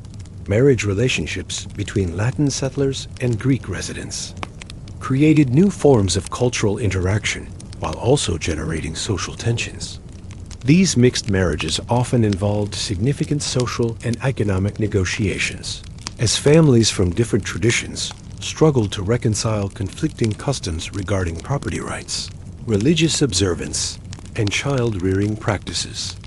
The children of these unions grew up with dual cultural identities that reflected the complex realities of occupation and resistance. The city's commercial decline accelerated as traditional trading partners redirected their business to other centers. The loss of imperial court demand for luxury goods devastated many specialized crafts, while the disruption of guild organizations eliminated many of the regulatory frameworks that had maintained quality standards and fair pricing. Unemployment and poverty increased significantly, leading to social unrest and increased crime rates that further undermined urban stability. Religious art and architecture suffered particularly severe damage as Latin authorities systematically removed or destroyed Orthodox religious imagery while installing Western religious art in its place. Many citizens viewed these changes as not merely aesthetic preferences, but as attacks on the sacred traditions that defined their community identity. The preservation of hidden icons and the secret maintenance of Orthodox shrines became acts of cultural resistance that helped maintain community solidarity. The gradual weakening of Latin rule during the 1250s created opportunities for increased Greek political activity within the city. Secret negotiations between Constantinople Greeks and the Nicene court laid groundwork for the eventual recapture of the city. While resistance activities became more open and organized, citizens began to openly express their hopes for liberation, while also taking practical steps to prepare for the restoration of Greek rule. Michael VIII Palaiologos' recapture of Constantinople in 1261 represented the triumph of Byzantine resilience over foreign occupation. The relatively bloodless restoration of Greek rule demonstrated both the unpopularity of Latin domination and the effectiveness of the underground networks that had maintained Greek identity during the occupation period. Citizens who had endured nearly 60 years of foreign rule celebrated the return of Orthodox liturgy to Hagia Sophia and the restoration of traditional social and political structures. The Latin occupation period, despite its destructive impact, also demonstrated the remarkable durability of Byzantine urban civilization. Even under foreign rule and cultural suppression, the essential elements of Greek urban life had survived and maintained their vitality. The experience of occupation had also created new forms of cultural synthesis and adaptation that would influence the character of later Byzantine civilization, making the restored empire both a continuation of ancient traditions and a reflection of new historical realities. Part 10. The Palaiologan Renaissance and Cultural Revival, 1261 to 1350 CE. The restoration of Byzantine rule in 1261 under Michael VIII.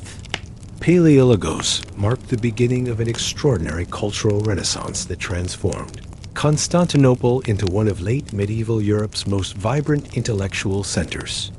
Despite the empire's reduced territorial extent and economic resources, the capital experienced a remarkable flowering of artistic, scholarly, and literary achievement that demonstrated the continuing vitality of Byzantine civilization even in changed circumstances. The immediate challenge facing the restored Byzantine government was the physical rehabilitation of a city that had suffered nearly 60 years of neglect and inappropriate use under Latin rule. Emperor Michael VIII initiated ambitious restoration projects that went beyond mere repair to constitute a comprehensive urban renewal program. The great palace complex, which had been stripped and abandoned by Latin rulers, required complete reconstruction, while major churches needed extensive restoration of both structural elements and decorative programs that had been damaged or destroyed. Hagia Sophia's restoration symbolized the broader cultural renewal that characterized this period. The great church's conversion back to Orthodox worship required not only the removal of Latin religious installations, but also the repair and renewal of mosaic decorations that had been neglected or deliberately damaged.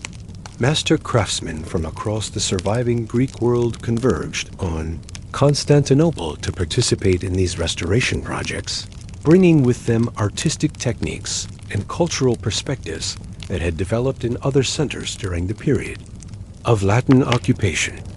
The imperial court's reconstitution created new patterns of patronage that stimulated artistic and intellectual development throughout the city.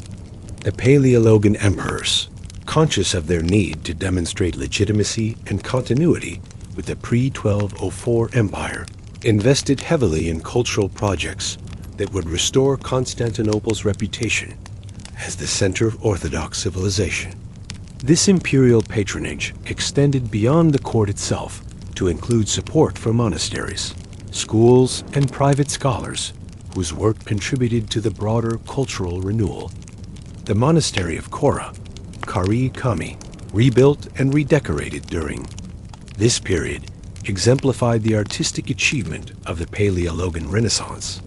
The monastery's mosaics and frescoes, executed by master artists working in a style that combined traditional Byzantine techniques with new naturalistic elements, created visual programs of unprecedented sophistication and emotional power.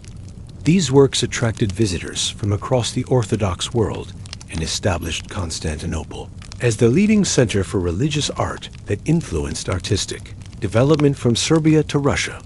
Scholarly activity flourished as the imperial library was reconstituted and new schools were established throughout the city. Maximos Planudes, one of the period's most distinguished scholars, not only preserved and transmitted classical Greek texts, but also translated Latin works into Greek, creating cultural bridges that enriched Byzantine intellectual life. His mathematical and astronomical studies, combined with his literary translations, demonstrated the synthetic approach to learning that characterized Paleologan scholarship. The development of a distinctive Paleologan literary style reflected both continuity with earlier Byzantine traditions and innovation responding to contemporary circumstances.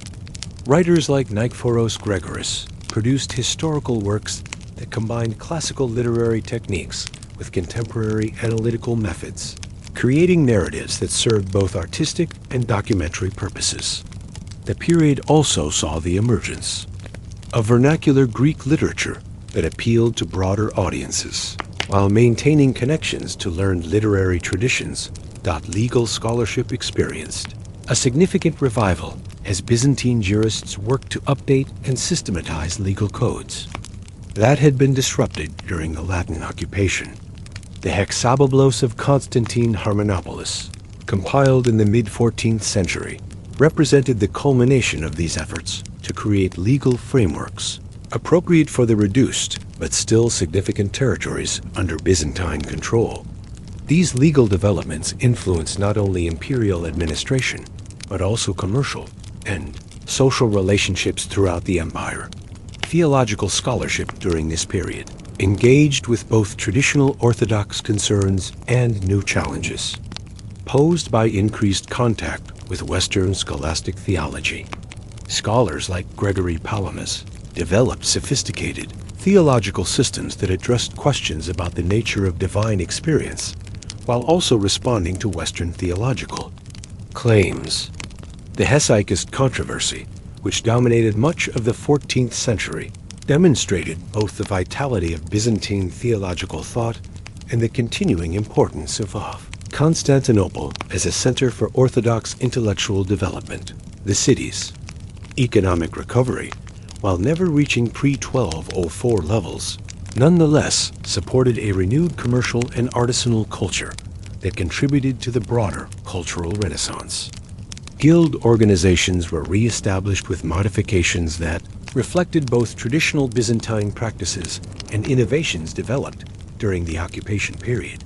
Silk production resumed, though with new techniques and designs that incorporated elements learned from Italian and Islamic craftsmen.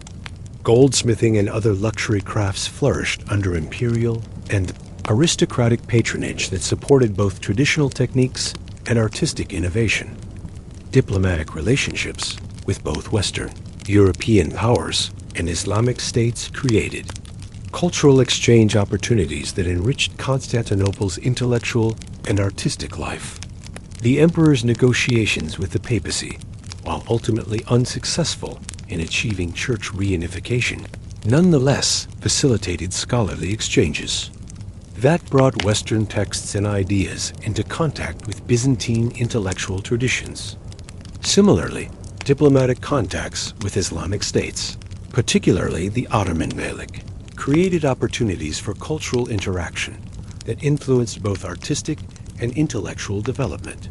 The restored aristocracies, cultural activities created a sophisticated court society that supported literature, music, and philosophy while also maintaining connections with broader intellectual developments throughout the Orthodox world.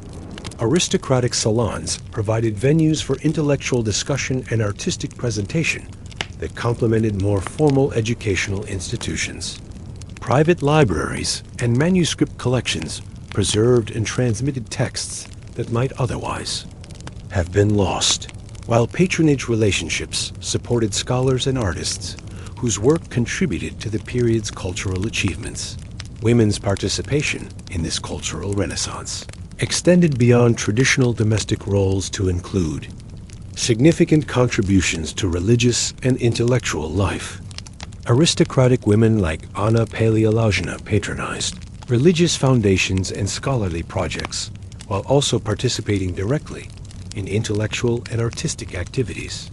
The period saw increased female literacy and expanded opportunities for women to engage with theological and philosophical questions, though always within the constraints imposed by traditional social expectations. The city's religious life during this period combined traditional, orthodox practices with new forms of spiritual expression that reflected both the trauma of occupation and the joy of restoration. Hesychasm, the mystical tradition that emphasized direct spiritual experience, attracted followers throughout the city and created new forms of religious community that transcended traditional monastic boundaries. These spiritual movements influenced not only religious practice, but also artistic and literary expression that sought to communicate transcendent spiritual experiences. Music and liturgical development reached new heights of sophistication as composers created hymns and chants that served both spiritual and artistic purposes. The period's liturgical music combined traditional Byzantine musical elements with innovations that reflected contemporary spiritual and aesthetic sensibilities. These musical developments influenced religious practice throughout the Orthodox world while also contributing to the secular musical culture that flourished in aristocratic and merchant households. Architectural development during the Paleologan period, while constrained by reduced resources, nonetheless produced innovative solutions that maximized aesthetic impact while minimizing costs. Churches built during this period featured compact designs that concentrated decorative elements for maximum visual effect. Domestic architecture also reflected new approaches that combined traditional Byzantine spatial arrangements with practical adaptations to changed economic circumstances. The period's educational institutions created new approaches to learning that balanced classical Greek education with contemporary needs. Schools associated with monasteries and churches provided basic education for larger numbers of students, while advanced instruction remained available for those preparing for ecclesiastical or imperial careers. The integration of practical and theoretical knowledge created educational programs that prepared students for the complex challenges of life in a reduced, but still significant empire. International students and scholars continued to travel to Constantinople despite the empire's reduced circumstances, attracted by the city's reputation for learning and its unique position as a bridge between different cultural traditions. These international connections enriched local intellectual life while also spreading Byzantine influence throughout the broader Orthodox world. The city's role as an intellectual center helped maintain its importance even as its political and military significance declined. Urban planning during this period reflected both practical constraints and aesthetic ambitions that sought to maintain Constantinople's dignity despite reduced resources. Public spaces were carefully maintained to preserve the city's monumental character, while residential areas were developed with attention to both functionality and beauty. The balance between conservation and innovation that characterized Paleologan urban development created distinctive neighborhoods that reflected both traditional Byzantine values and contemporary needs. The period's end, marked by increasing Ottoman pressure and internal political difficulties, found Constantinople culturally renewed but politically vulnerable. The cultural achievements of the Paleologan Renaissance had demonstrated the continuing vitality of Byzantine civilization, while also creating intellectual and artistic foundations that would influence post-Byzantine Greek culture. The synthesis of tradition and innovation that characterized this period provided models for cultural development that transcended the political circumstances that had made them possible. Part 11. Merchants, Mariners, and the Maritime Economy, 1300 to 1400 CE. The 14th century witnessed Constantinople's gradual transformation from the center of a continental empire to a primarily maritime commercial hub, as the city adapted to reduced territorial control by maximizing its strategic position between European and Asian trade networks. Within the ancient walls, daily life increasingly revolved around the rhythms of maritime commerce, creating new forms of urban culture that blended traditional Byzantine social structures with the cosmopolitan influences of international trade. Golden Horn served as the beating heart of this maritime economy, its waters crowded with vessels representing dozens of different nationalities and trading traditions. Genoese galleys, their holds packed with Western European manufactured goods, anchored alongside Byzantine dromos carrying grain from the Black Sea colonies. Venetian merchants, despite their empire's complicated relationship with Byzantium, maintained substantial commercial operations that connected Constantinople with markets throughout the Mediterranean.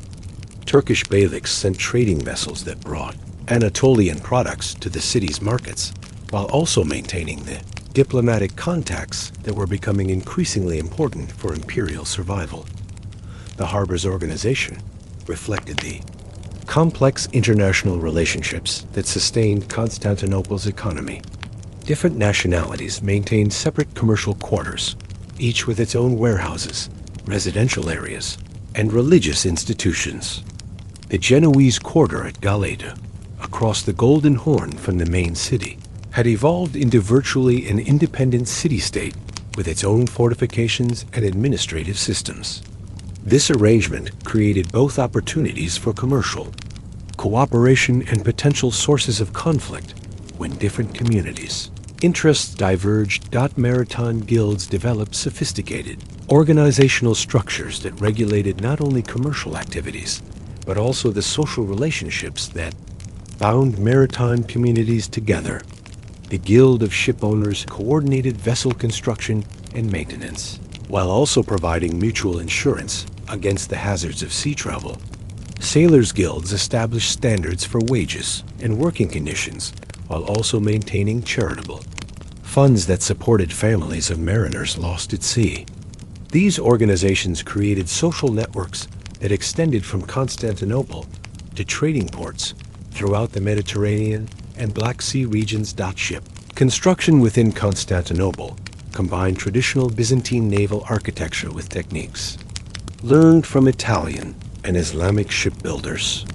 The city's shipyards, located along the Golden Horn and the Bosphorus shore, produced vessels ranging from small fishing boats to large galleys, capable of carrying substantial cargoes over long distances.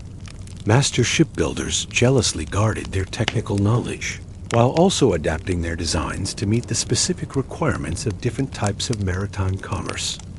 The daily routine of maritime workers began before dawn as crews prepared vessels for departure on the morning tides.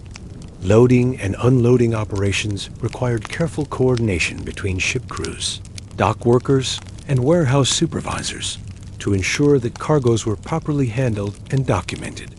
The complex system of weights and measures used in international trade required specialist knowledge, creating employment opportunities for educated individuals who could navigate the technical requirements of commercial documentation. Maritime insurance and credit arrangements developed to levels of sophistication that rivaled contemporary Italian commercial practices. Constantinople's merchants established correspondent relationships with trading partners throughout the Mediterranean, creating networks of mutual obligation and shared risk that facilitated commerce over vast distances. Letters of credit allowed merchants to conduct business without transporting large quantities of coin, while insurance contracts spread the risks of maritime commerce among multiple participants. The city's role as a center for maritime intelligence made it an essential stop for traders seeking information about market conditions, political developments, and navigation hazards throughout the region. Taverns and commercial lodgings near the harbor became informal information exchanges where mariners shared knowledge about wind patterns, harbor conditions, and commercial opportunities. This information network provided Constantinople's merchants with competitive advantages that helped offset the city's disadvantageous political position.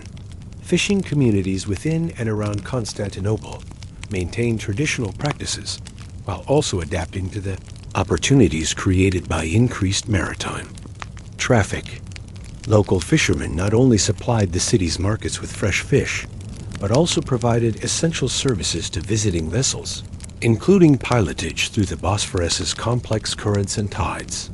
The fishing fleet's intimate knowledge of local waters made them valuable partners for both commercial and military ventures. The city's markets reflected the international character of its maritime economy.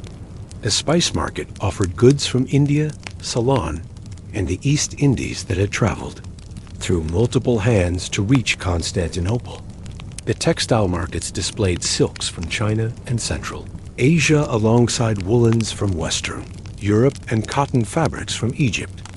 These commercial relationships created cultural exchanges that influenced not only material culture, but also artistic and intellectual development throughout the city.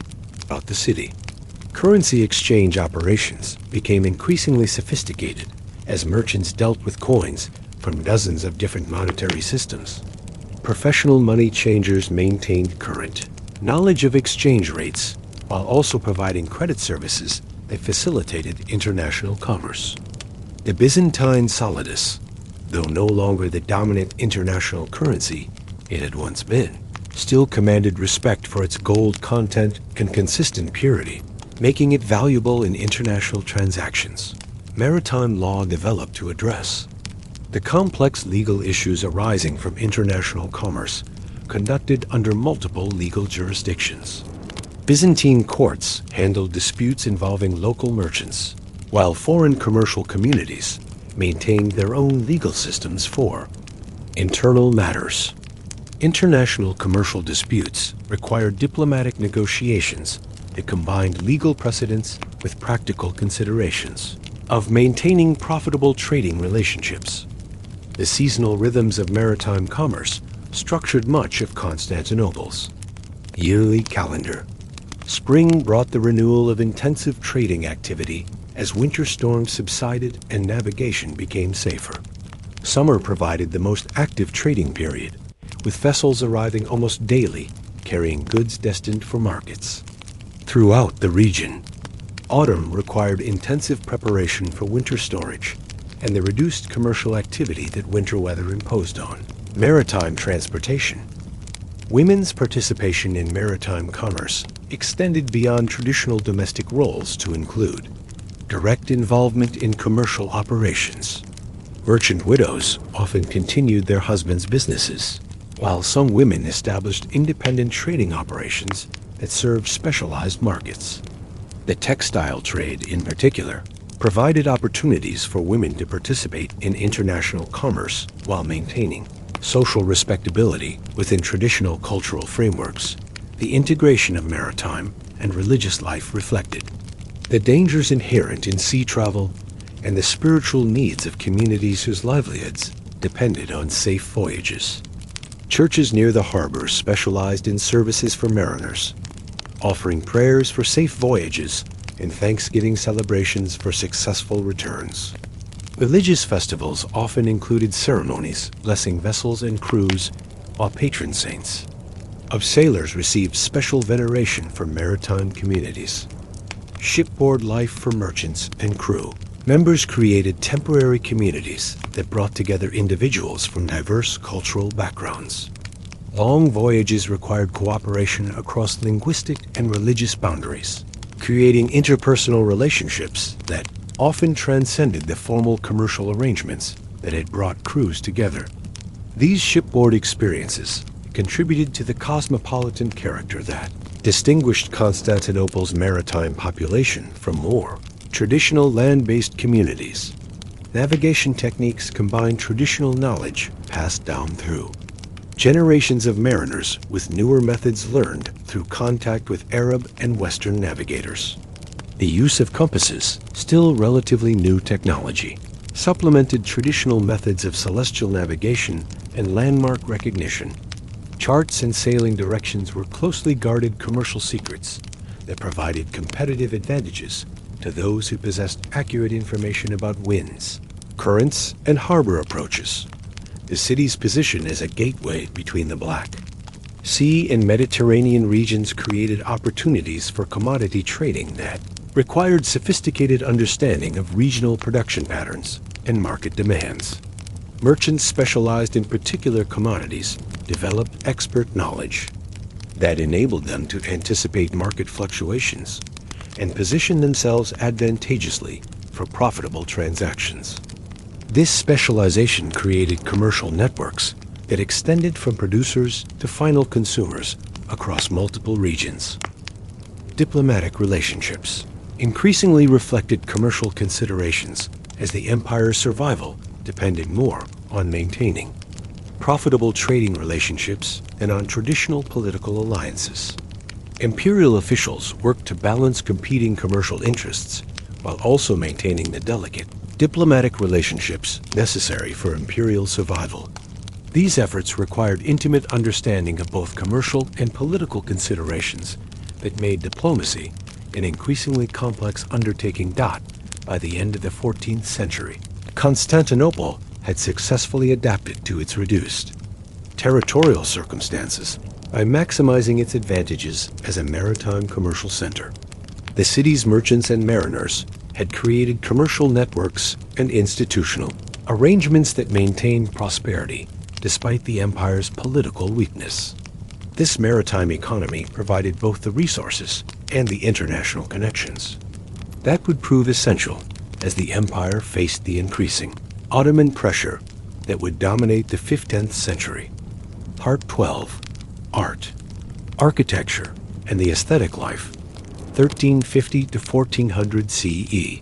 The second half of the 14th century marked a distinctive period in Constantinople's artistic development, as reduced imperial resources paradoxically stimulated innovations in art and architecture that maximized aesthetic impact while minimizing material costs. Within the city walls, artists and craftsmen developed new approaches to decoration and design that created beauty through ingenuity rather than expensive materials, establishing artistic traditions that would influence post-Byzantine Greek culture. For centuries, the challenge of maintaining Constantinople's architectural magnificence with limited resources led to innovative approaches that emphasized restoration and adaptive reuse over new construction. Master builders developed techniques for reinforcing existing structures while incorporating new decorative elements that updated older buildings for contemporary use. The careful repair and renovation of churches damaged during the Latin occupation required not only technical skill, but also aesthetic sensitivity that could integrate new work seamlessly with existing fabric. Mosaic art experienced a remarkable renaissance as artists developed techniques that achieved brilliant effects with reduced quantities of expensive materials. The famous Desis mosaic in Hagia Sophia, created during this period, demonstrated how skilled craftsmen could create works of unprecedented emotional power through careful attention to facial expression and gesture, rather than through lavish use of gold tesserae. These techniques influenced mosaic production throughout the Orthodox world and established Constantinople as the leading center for mosaic artistry.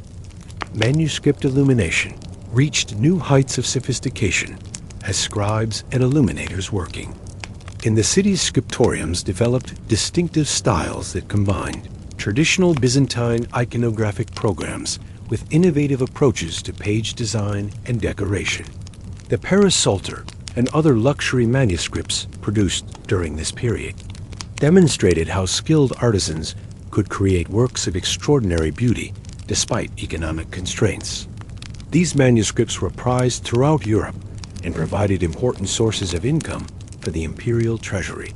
Fresco painting in churches and private residences evolved new approaches that emphasized narrative clarity and emotional immediacy over traditional hierarchical presentation. The frescoes at Carré Cami, Cora Church, exemplified this new style, with their remarkable attention to human psychology and naturalistic detail. These works influenced church decoration throughout the Balkans and Russia, establishing Constantinople as the source for the most advanced religious art of the period. Icon painting developed increased sophistication in both technique and iconographic complexity as artists responded to the spiritual needs of communities that had experienced the trauma of foreign occupation and ongoing political uncertainty. The Paleologan style of icon painting emphasized both traditional theological content and innovative artistic approaches that communicated spiritual truths through increasingly naturalistic representation. These icons served not only liturgical functions, but also provided comfort and spiritual guidance to individuals facing uncertain times. Metalworking and jewelry production adapted to reduced availability of precious materials by developing techniques that maximized the visual impact of smaller quantities of gold and silver. Cloisonne enamelwork reached new heights of technical achievement as craftsmen created intricate designs that required more skill than expensive materials. These techniques influenced metalworking throughout the Orthodox world and established Constantinople as a center for luxury crafts that appealed to international markets. Textile production, particularly silk weaving, maintained its reputation for technical excellence while adapting designs to changing market demands and available materials. Silk weavers developed new patterns that incorporated influences from both Islamic and Western European decorative traditions while maintaining distinctively Byzantine characteristics. These textiles were prized throughout medieval Europe and provided essential export income that supported the city's economy. Architectural sculpture during this period emphasized refinement and elegance over monumental scale as sculptors worked primarily on decorative elements for churches and private buildings rather than large-scale architectural projects. Carved marble decoration reached new levels of technical sophistication, with craftsmen creating intricate relief work that demonstrated remarkable skill in handling traditional Byzantine motifs. These works influenced sculptural development throughout the eastern Mediterranean region. Private patronage became increasingly important as imperial resources declined, creating new relationships between artists and wealthy merchants or aristocrats who commissioned works for private enjoyment rather than public display. These patron relationships often resulted in more intimate and personal artistic works that reflected individual taste and spiritual concerns, rather than official imperial or ecclesiastical programs. Private chapels and residences featured artistic programs that demonstrated remarkable creativity within traditional iconographic frameworks. The development of vernacular artistic traditions, alongside continued production of court art, reflected the changing social structure of late Byzantine society. Artists began creating works that appealed to merchant and artisan patrons, whose aesthetic preferences differed from traditional aristocratic taste. These vernacular artistic traditions often incorporated elements from folk culture while maintaining technical standards that reflected the high level of craftsmanship that characterized Constantinople's artistic production. International artistic exchange increased as political necessity required closer relationships with foreign powers. Italian artists working in Constantinople brought Western European techniques and artistic concepts that influenced local artistic development, while Byzantine artists traveling to Italian courts contributed to the international artistic synthesis that characterized late medieval European art. These exchanges created hybrid artistic styles that reflected the complex cultural relationships of the period. Religious art responded to the theological developments of the period, particularly Hesiasm and other mystical traditions that emphasized direct spiritual experience. Artists developed new approaches to representing divine light and spiritual transformation that served both liturgical and didactic purposes. These innovations influenced religious art throughout the Orthodox world and established Constantinople as a center for theological artistic development, urban planning, and civic. Art reflected both practical necessities and aesthetic ambitions as city officials worked to maintain Constantinople's dignity despite reduced resources. Public spaces were carefully maintained and enhanced with decorative elements that demonstrated civic pride while also serving practical functions. The integration of artistic elements into urban infrastructure created a distinctive urban aesthetic that influenced city planning throughout the region. Craft. Guild organizations maintained quality standards while also encouraging innovation that kept Constantinople's artistic products competitive in international markets. Guild regulations balanced traditional techniques with acceptance of innovations that improved either aesthetic quality or production efficiency. These organizational structures preserved traditional craft knowledge while also facilitating the adaptation to changing market conditions that economic survival required. The integration of artistic production with commercial activity created new forms of artistic entrepreneurship as craftsmen developed products that served both artistic and practical functions. Decorative objects for both religious and secular use provided income opportunities for skilled artisans while also maintaining the aesthetic traditions that distinguished Byzantine material culture. These commercial artistic activities contributed to the international reputation that made Constantinople's luxury products sought after throughout Europe and the Islamic world. Educational institutions associated with artistic production ensured the transmission of technical knowledge while also encouraging innovation that reflected contemporary spiritual and aesthetic concerns. Master craftsmen maintained workshops that served both production and educational functions, training apprentices in traditional techniques while also exposing them to new ideas and approaches. These educational relationships created artistic lineages that preserved traditional knowledge while also adapting to changing circumstances. Documentation of artistic techniques and aesthetic theories, while limited by the period's economic constraints, nonetheless provided important records of artistic knowledge that influenced later developments. Treatises on artistic techniques and aesthetic philosophy demonstrated the sophisticated theoretical understanding that underlay Constantinople's artistic achievements. These theoretical works influenced artistic education and development throughout the Orthodox world. By 1400, Constantinople had established new forms of artistic excellence that demonstrated the continuing vitality of the Byzantine aesthetic traditions despite political and economic challenges. The city's artists and craftsmen had successfully adapted traditional techniques to contemporary circumstances while also developing innovations that would influence artistic development for centuries. The aesthetic achievements of this period provided both spiritual comfort to communities facing uncertain times and practical contributions to the economic survival of the empire itself.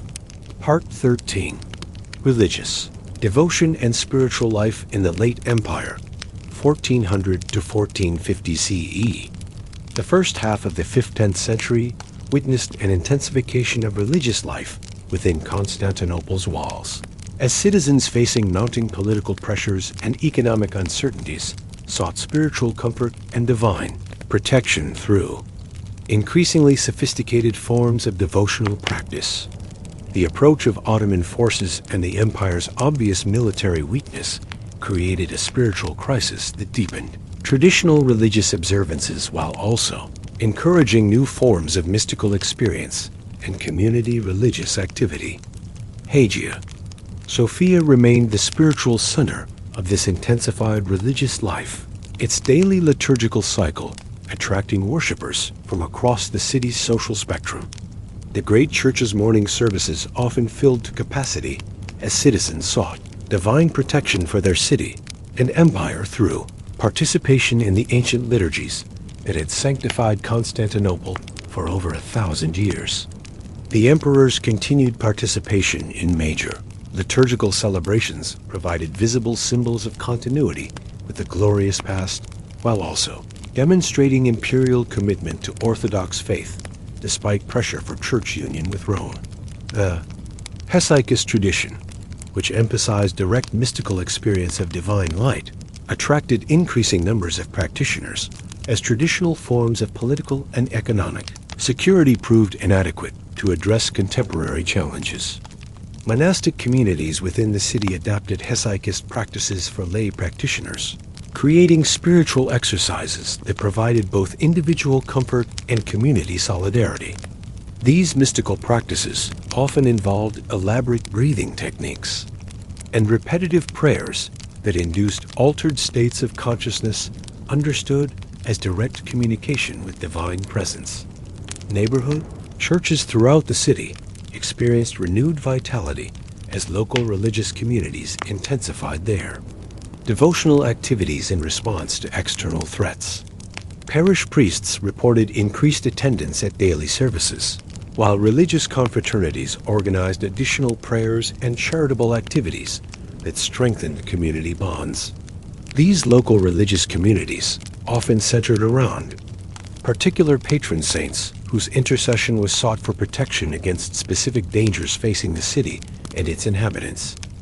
Marian devotion reached new intensity during this period, with numerous churches dedicated to the Virgin Mary serving as centers for prayers seeking her protection for Constantinople. The famous icon of the Virgin Hagia, believed to have been painted by St. Luke himself, became the focus of elaborate processions that wound through the city streets while citizens prayed for divine intervention to save their city from Ottoman conquest. These Marian devotions often incorporated elements from both official liturgical traditions and popular religious practices that reflected the diverse spiritual needs of the urban population. Relic veneration intensified as citizens sought spiritual protection through contact with sacred objects that connected them directly to divine power. Constantinople's numerous relics, including pieces of the True Cross, fragments of saints' clothing, and various miraculous icons, attracted pilgrims from throughout the Orthodox world, while also providing spiritual comfort to local residents. Facing unprecedented challenges, churches competed to display their relics in increasingly elaborate settings that made these sacred objects accessible to growing numbers of worshippers. Private devotional practices became more sophisticated as individuals developed personal spiritual disciplines that supplemented communal religious observances. Wealthy families maintained private chapels where daily prayer services created intimate sacred spaces for family devotional activities. These private religious observances often incorporated readings from spiritual texts, icon veneration, and personal prayers that reflected individual spiritual needs and family religious traditions. Pilgrim traffic to Constantinople increased despite the city's precarious political situation, as Orthodox Christians from throughout the Balkans and Russia sought to visit the holy sites before they potentially fell under Islamic control. These pilgrims brought both spiritual energy and economic resources that supported religious institutions while also creating international religious networks that transcended political boundaries. Pilgrimage accounts from this period provide detailed descriptions of religious practices and spiritual experiences that characterized late Byzantine religious life. Theological scholarship continued despite material constraints, with religious intellectuals producing sophisticated treatises that addressed both traditional doctrinal questions and contemporary spiritual challenges. Scholars like Mark Eugenikos and Gennadios Scholarios engaged with Western theological developments while maintaining orthodox positions that reflected both intellectual rigor and pastoral concerns. Their theological works influenced not only contemporary religious practice, but also provided intellectual foundations for post-conquest Orthodox theology. Prophecy and apocalyptic speculation became prominent features of popular religious culture, as citizens interpreted current events through biblical and patristic texts that seemed to predict the end times. Religious teachers and popular preachers drew large audiences for sermons that connected contemporary political developments with ancient prophecies about the fate of Christian empires. These apocalyptic themes provided both explanation for current sufferings and hope for eventual divine vindication of faithful believers. Charitable activities, organized by religious institutions, expanded to address increasing social needs created by economic decline and political uncertainty. Monasteries and churches maintained soup kitchens that fed growing numbers of poor citizens, while religious confraternities organized assistance for families whose breadwinners had been killed or displaced by military conflicts. These charitable activities demonstrated the practical implications of religious devotion, while also strengthening community bonds that transcended social class distinctions. Liturgical music reached new heights of complexity and emotional intensity, as composers created hymns and chants that expressed both traditional theological themes and contemporary spiritual concerns. The period's religious music often incorporated elements that reflected the community's emotional responses to political crisis, creating liturgical expressions that served both worship and psychological needs. These musical developments influenced Orthodox liturgical traditions throughout Eastern Europe and provided models for religious music that continued long after the empire's political demise. Interfaith religious dialogue became necessary as diplomatic. Relationships with Islamic powers required unprecedented levels of cooperation between Christian and Muslim religious leaders. While maintaining firm commitment to Orthodox Christian faith, some religious leaders engaged in theological discussions with Islamic scholars that explored areas of common concern and mutual understanding. These interfaith relationships, while controversial within Christian communities, reflected pragmatic adaptations to political realities that required religious as well as diplomatic flexibility. Religious art during this period often incorporated apocalyptic themes that reflected contemporary anxieties while also providing spiritual comfort through traditional iconographic programs. Church decorations frequently featured scenes of divine judgment and heavenly rewards that offered hope for ultimate justice despite current sufferings. These artistic programs served both liturgical functions and pastoral purposes, providing visual representations of spiritual truths that offered comfort and guidance to communities facing uncertain futures. Conversion controversies intensified as political pressure for church union with Rome created divisions within Constantinople's religious community. Some religious leaders supported union as a practical necessity for obtaining Western military assistance, while others viewed any compromise with Roman Catholic doctrine as betrayal of Orthodox faith. These theological and political disputes affected not only religious institutions, but also family and neighborhood relationships throughout the city. Religious festivals and processions took on increased significance as expressions of community, identity, and divine dependence. The traditional celebrations of major Christian holidays became occasions for demonstrating both religious devotion and cultural continuity with the Byzantine past. These public religious celebrations often incorporated prayers for divine protection and expressions of hope for imperial restoration that connected religious and political themes in ways that served both spiritual and social functions. Women's religious activities expanded during this period as traditional social structures adapted to crisis conditions that required increased female participation in community religious life. Women organized prayer groups and charitable activities, while also participating more actively in liturgical celebrations. Some women developed reputations as spiritual advisors, whose counsel was sought by both male and female members of their communities. Monastic renewal movements within the city emphasized both traditional ascetic practices and contemporary spiritual needs that reflected the unique challenges of religious life in a city under siege. Monastic communities adapted their traditional routines to serve the spiritual needs of lay people, while maintaining their commitment to contemplative practices that provided models for spiritual development. These monastic adaptations created new forms of religious community that bridged traditional distinctions between monastic and lay spiritual life that by 1450, Constantinople's religious life had achieved an intensity and sophistication that provided both individual spiritual guidance and community solidarity in the face of unprecedented challenges. The city's religious institutions and practices had demonstrated remarkable adaptability while maintaining essential continuity with traditional Orthodox Christian faith. This spiritual foundation would prove essential for the survival of Greek Christian identity through the traumatic transition that lay ahead. Part 14.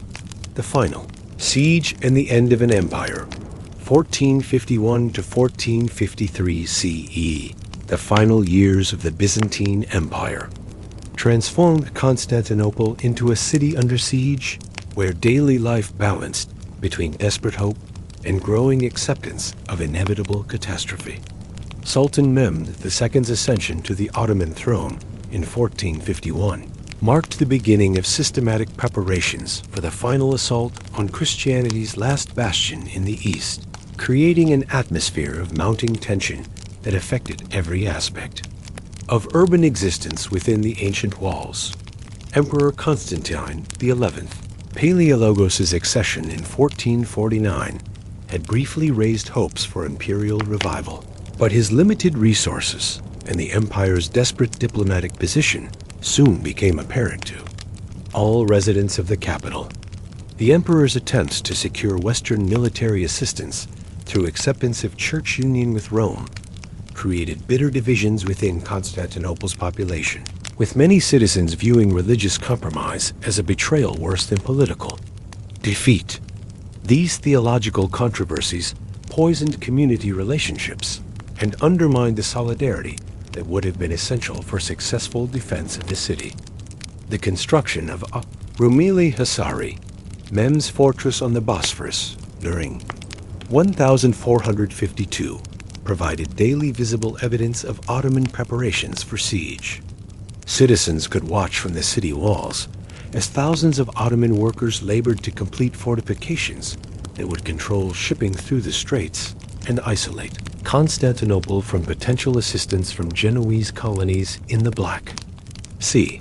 The fortress's completion in August 1452 effectively began the siege months before Ottoman armies actually surrounded the city walls. Daily life during the pre-siege period reflected both desperate normalcy and growing anxiety about the future.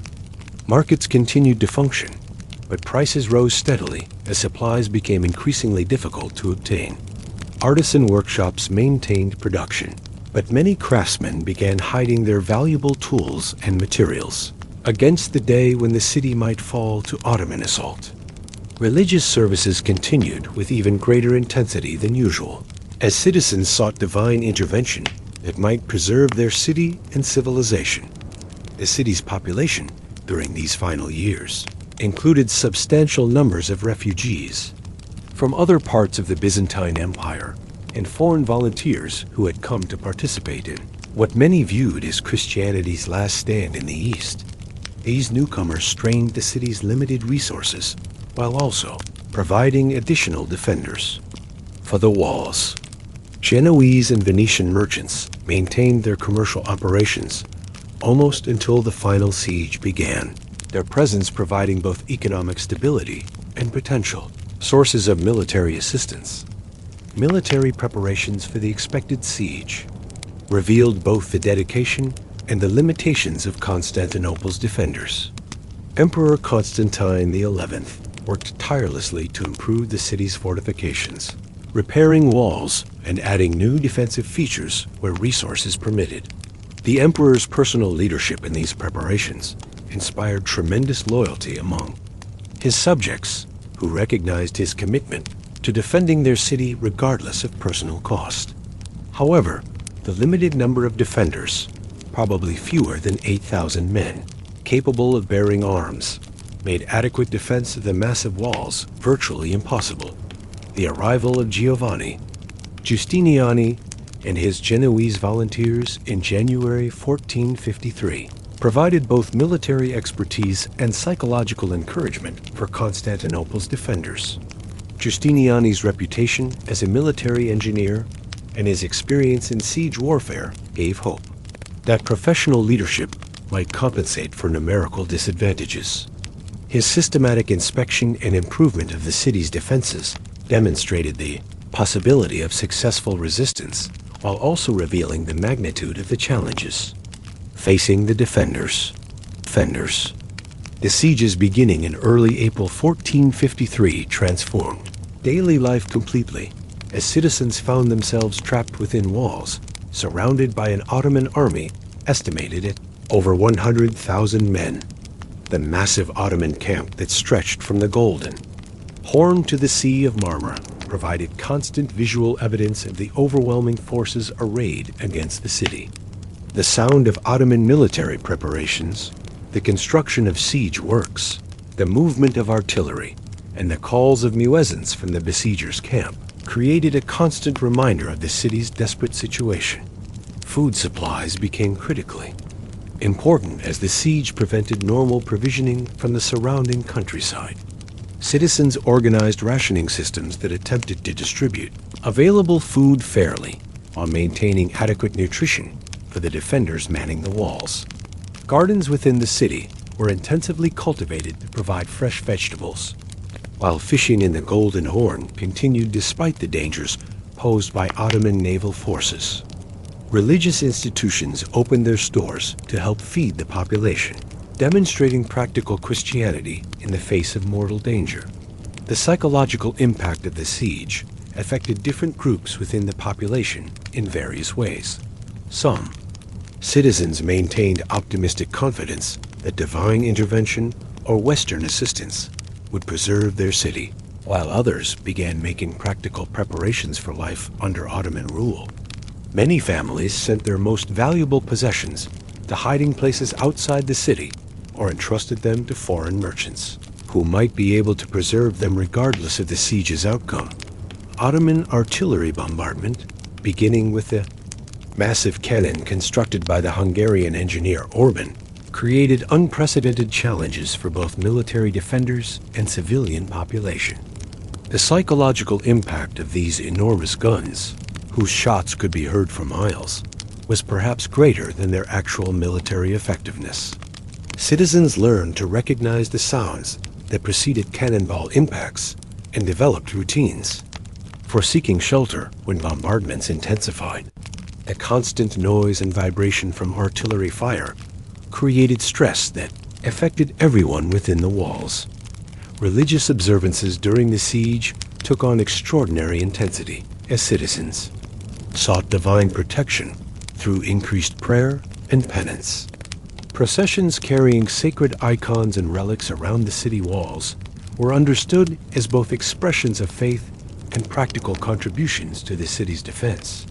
The emperor's participation in these religious activities demonstrated his role as defender of Orthodox Christianity, as well as political ruler. Churches remained open throughout the siege, providing spiritual comfort in community gathering places, where citizens could share information and mutual support. The night of May 28 to 29, 1453, brought final preparation for what everyone realized would be the decisive assault.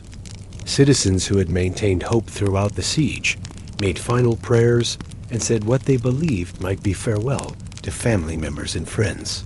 Emperor Constantine XI delivered his final address to the defenders, emphasizing both the historical significance of their resistance and their duty to defend Christian civilization against Islamic conquest. The emperor's calm dignity during these final hours inspired even those who had previously criticized his policies. The final assault on May 29, 1453, began before dawn with attacks along multiple sections of the walls simultaneously. Citizens, not directly involved in military defense, found themselves trapped within their homes as fighting raged through the streets. The breach of the walls near the gate of St. Romanos created panic among civilian population, many of whom fled toward the harbor in hopes of escaping by ship. The emperor's death fighting at the walls provided a heroic conclusion to over 1,000 years of imperial history, while also symbolizing the complete end of Byzantine political independence. The city's fall brought immediate changes that affected every surviving resident. Ottoman soldiers, following established practice, were permitted 3 days of looting that transformed the character of urban life completely. Citizens who survived the initial violence faced the challenge of adapting to Islamic rule while preserving what they could of their traditional culture and identity. The conversion of Hagia Sophia to a mosque symbolized the fundamental transformation that would affect all aspects of life within what had been Christianity's greatest city. The end of the Byzantine Empire marked the conclusion of one of history's longest-lived political entities, but it also represented the beginning of a new chapter in Constantinople's urban history. The city's Greek population, while reduced and subordinated, would continue to play important roles in Ottoman society, while maintaining crucial elements of Byzantine cultural and religious tradition. The siege of 1453 thus marked both an ending and a beginning, closing the medieval chapter of the city's history, while opening the early modern period that would bring new forms of cultural synthesis and urban development. Part 15, Legacy and Memory. The Byzantine spirit endures. 1453 present. The fall of Constantinople in 1453 marked not the end of Byzantine civilization, but its transformation into new forms of cultural expression and identity that would influence the development of both Ottoman society and the broader Orthodox world for centuries to come. Within the walls that had once protected the last Byzantine emperor, life continued with remarkable resilience as Greek communities adapted to Ottoman rule while preserving essential elements of their cultural and religious heritage through institutions and practices that maintained continuity with the imperial past. The immediate aftermath of conquest brought dramatic changes to the city's demographic composition as Sultan Mehmed II implemented policies designed to restore Constantinople's population and economic vitality. The Devshirme system brought Christian children from throughout the Balkans to serve in Ottoman institutions, while voluntary migration drew Muslim settlers from Anatolia and elsewhere. Greek families who had survived the conquest found themselves part of a complex, multi-ethnic urban society where Orthodox Christianity continued as a recognized religious community under Ottoman administrative structures. The ecumenical patriarchates. Survival under Ottoman protection provided institutional continuity that preserved not only religious authority, but also important elements of Byzantine legal and educational traditions. Patriarch Gennadios Scholarios, appointed by Mehmed II himself, faced the enormous challenge of maintaining Orthodox Christian identity while accommodating the realities of Islamic political control. The Patriarchate's role as the administrative center for Ottoman Orthodox populations throughout the empire made Constantinople the continuing spiritual capital of Eastern Christianity. Despite the loss of political independence, Greek merchant families adapted to Ottoman commercial structures with remarkable success, creating trading networks that connected Constantinople with Orthodox communities throughout the Balkans and Russian Empire. These commercial relationships maintained cultural connections that transcended political boundaries while also generating wealth that supported religious institutions and educational activities.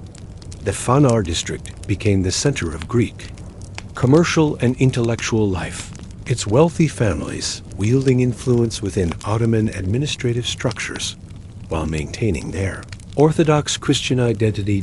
Educational institutions operating under patriarchal authority preserved classical Greek learning while adapting to Ottoman legal and social frameworks. Schools associated with monasteries and churches provided instruction in both religious and secular subjects, maintaining intellectual traditions that connected contemporary Greek culture with its Byzantine heritage. These educational activities produced generations of Greek intellectuals whose scholarly achievements influenced development throughout the Orthodox world, while also contributing to Ottoman intellectual life. Religious architecture within the former capital reflected both continuity and adaptation, as Orthodox communities maintained their places of worship while accommodating Islamic architectural influences. While Hagia Sophia's conversion to a mosque symbolized the fundamental change. In political control, dozens of smaller churches continued to serve Greek congregations throughout the Ottoman period. These religious buildings maintained traditional liturgical arrangements, while also incorporating decorative elements that reflected the aesthetic synthesis characteristic of Ottoman urban culture. Manuscript preservation and copying activities continued in monastic scriptoriums and private libraries, maintaining intellectual connections with the Byzantine past while also documenting contemporary religious and cultural developments. Greek scribes working within Ottoman territories preserved thousands of classical and medieval texts that might otherwise have been lost, creating manuscript collections that would prove essential for the revival of Greek learning during the modern period. These preservation efforts demonstrated remarkable dedication to maintaining cultural continuity despite radically changed political circumstances. The gradual development of vernacular Greek literature during the Ottoman period created new forms of cultural expression that combined traditional Byzantine themes with contemporary experiences of life under Islamic rule. Epic poems, folk songs, and popular stories transmitted cultural values and historical memories across generations, while also adapting to changing social circumstances. These literary developments maintained connections with the Byzantine past, while also creating distinctly modern forms of Greek cultural expression. Liturgical traditions maintained in Constantinople's Orthodox churches preserved essential elements of Byzantine religious culture while adapting to the practical requirements of life under Ottoman administration. The Divine Liturgy continued to be celebrated in traditional forms that maintained theological and cultural connections with the imperial past, while religious festivals provided opportunities for community celebration that preserved Greek cultural identity. These religious observances created temporal bridges that connected Ottoman Greek communities with their Byzantine heritage while also addressing contemporary spiritual needs. Commercial guilds operating under Ottoman administrative frameworks maintained traditional craft techniques while adapting to new market conditions and regulatory requirements. Greek artisans continued to produce silk textiles, metalwork, and other luxury goods using techniques inherited from Byzantine masters, though their products now served Ottoman rather than imperial markets. These craft traditions preserved important elements of Byzantine material culture, while also contributing to the aesthetic development of Ottoman decorative arts. The phenomenon of the Phanariates, Greek families who achieved high positions within Ottoman administrative structures, demonstrated remarkable adaptation to changed political circumstances while maintaining cultural and religious identity. These families used their positions within Ottoman government to protect and advance Greek community interests while also contributing to the empire's administrative effectiveness. Their success illustrated possibilities for maintaining cultural identity within imperial structures that differed radically from traditional Byzantine political arrangements. Cultural memory preservation through oral traditions and family histories, maintained connections with the Byzantine past that formal historical writing could not always safely express, stories about the last emperor, memories of imperial ceremonies, and traditions about hidden treasures created informal historical narratives that preserved important elements of Byzantine cultural identity. These oral traditions provided psychological and cultural resources that helped Greek communities maintain their distinctiveness while adapting to Ottoman social and political structures. The gradual revival of Greek intellectual life during the 18th and 19th centuries built upon foundations that had been maintained throughout the Ottoman period by communities within Constantinople and other former Byzantine territories. The Greek Enlightenment drew heavily on classical and Byzantine intellectual traditions that had been preserved in manuscript collections and educational institutions operating under Ottoman protection. This intellectual revival provided ideological foundations for the eventual Greek independence movement, while also contributing to broader European intellectual development. Modern archaeological and historical research has revealed the remarkable extent to which Byzantine urban culture influenced the development of Ottoman Constantinople. Excavations throughout the city have uncovered evidence of continuity in residential patterns, craft production, and commercial activities that demonstrate how deeply Byzantine traditions influenced the character of Ottoman urban life. These discoveries have transformed understanding of the relationship between Byzantine and Ottoman civilizations, revealing synthesis rather than simple replacement. Contemporary Greek communities throughout the world maintain connections with Constantinople that reflect both historical memory and continuing cultural identity. The Ecumenical Patriarchate continues to serve as a spiritual center for Orthodox Christians worldwide, maintaining institutional continuity that stretches back over 1,500 years. Pilgrimages to former Byzantine sites and participation in traditional religious observances connect contemporary Orthodox believers with their historical heritage while also addressing modern spiritual needs. The influence of Byzantine architectural and artistic traditions can be traced through centuries of subsequent development in both Eastern and Western European cultures. Church architecture throughout the Orthodox world continues to reflect Byzantine stylistic principles, while decorative arts traditions maintain techniques and aesthetic approaches inherited from medieval Constantinople. These artistic continuities demonstrate the enduring influence of Byzantine cultural achievements on subsequent artistic development. Academic study of Byzantine civilization has revealed the remarkable sophistication and achievement of the culture that flourished within Constantinople's walls for over 1,000 years. Scholars working in universities throughout the world continue to discover new aspects of Byzantine intellectual, artistic, and social achievement that influence understanding of medieval European development. These scholarly investigations demonstrate the continuing relevance of Byzantine cultural achievements for understanding the development of both Eastern and Western civilizations.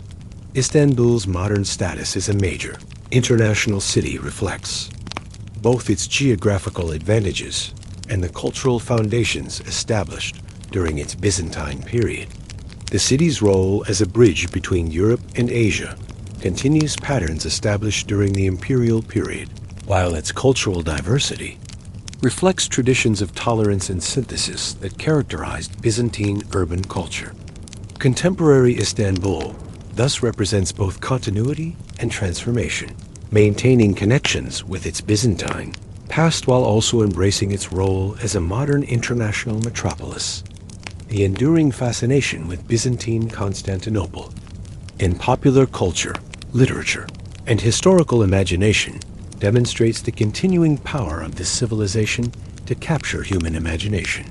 The city's dramatic history, architectural magnificence, and cultural achievements continue to inspire artistic and intellectual work that connects contemporary audiences with the human experiences that shaped medieval urban life.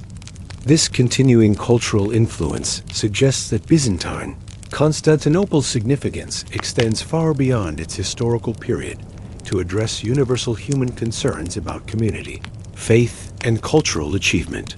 The story of life within Constantinople's walls thus represents not merely a historical curiosity, but a continuing source of insight about human possibilities for creating urban civilizations that balance practical needs with spiritual aspirations. The daily lives of citizens who dwelt within these ancient walls for over a millennium demonstrate humanity's capacity for creating communities that preserve cultural traditions while adapting to changing circumstances. Their achievements continue to offer inspiration and guidance for contemporary efforts to create urban societies that serve both individual and community needs while maintaining connections with the cultural heritage that provides meaning and identity across generations.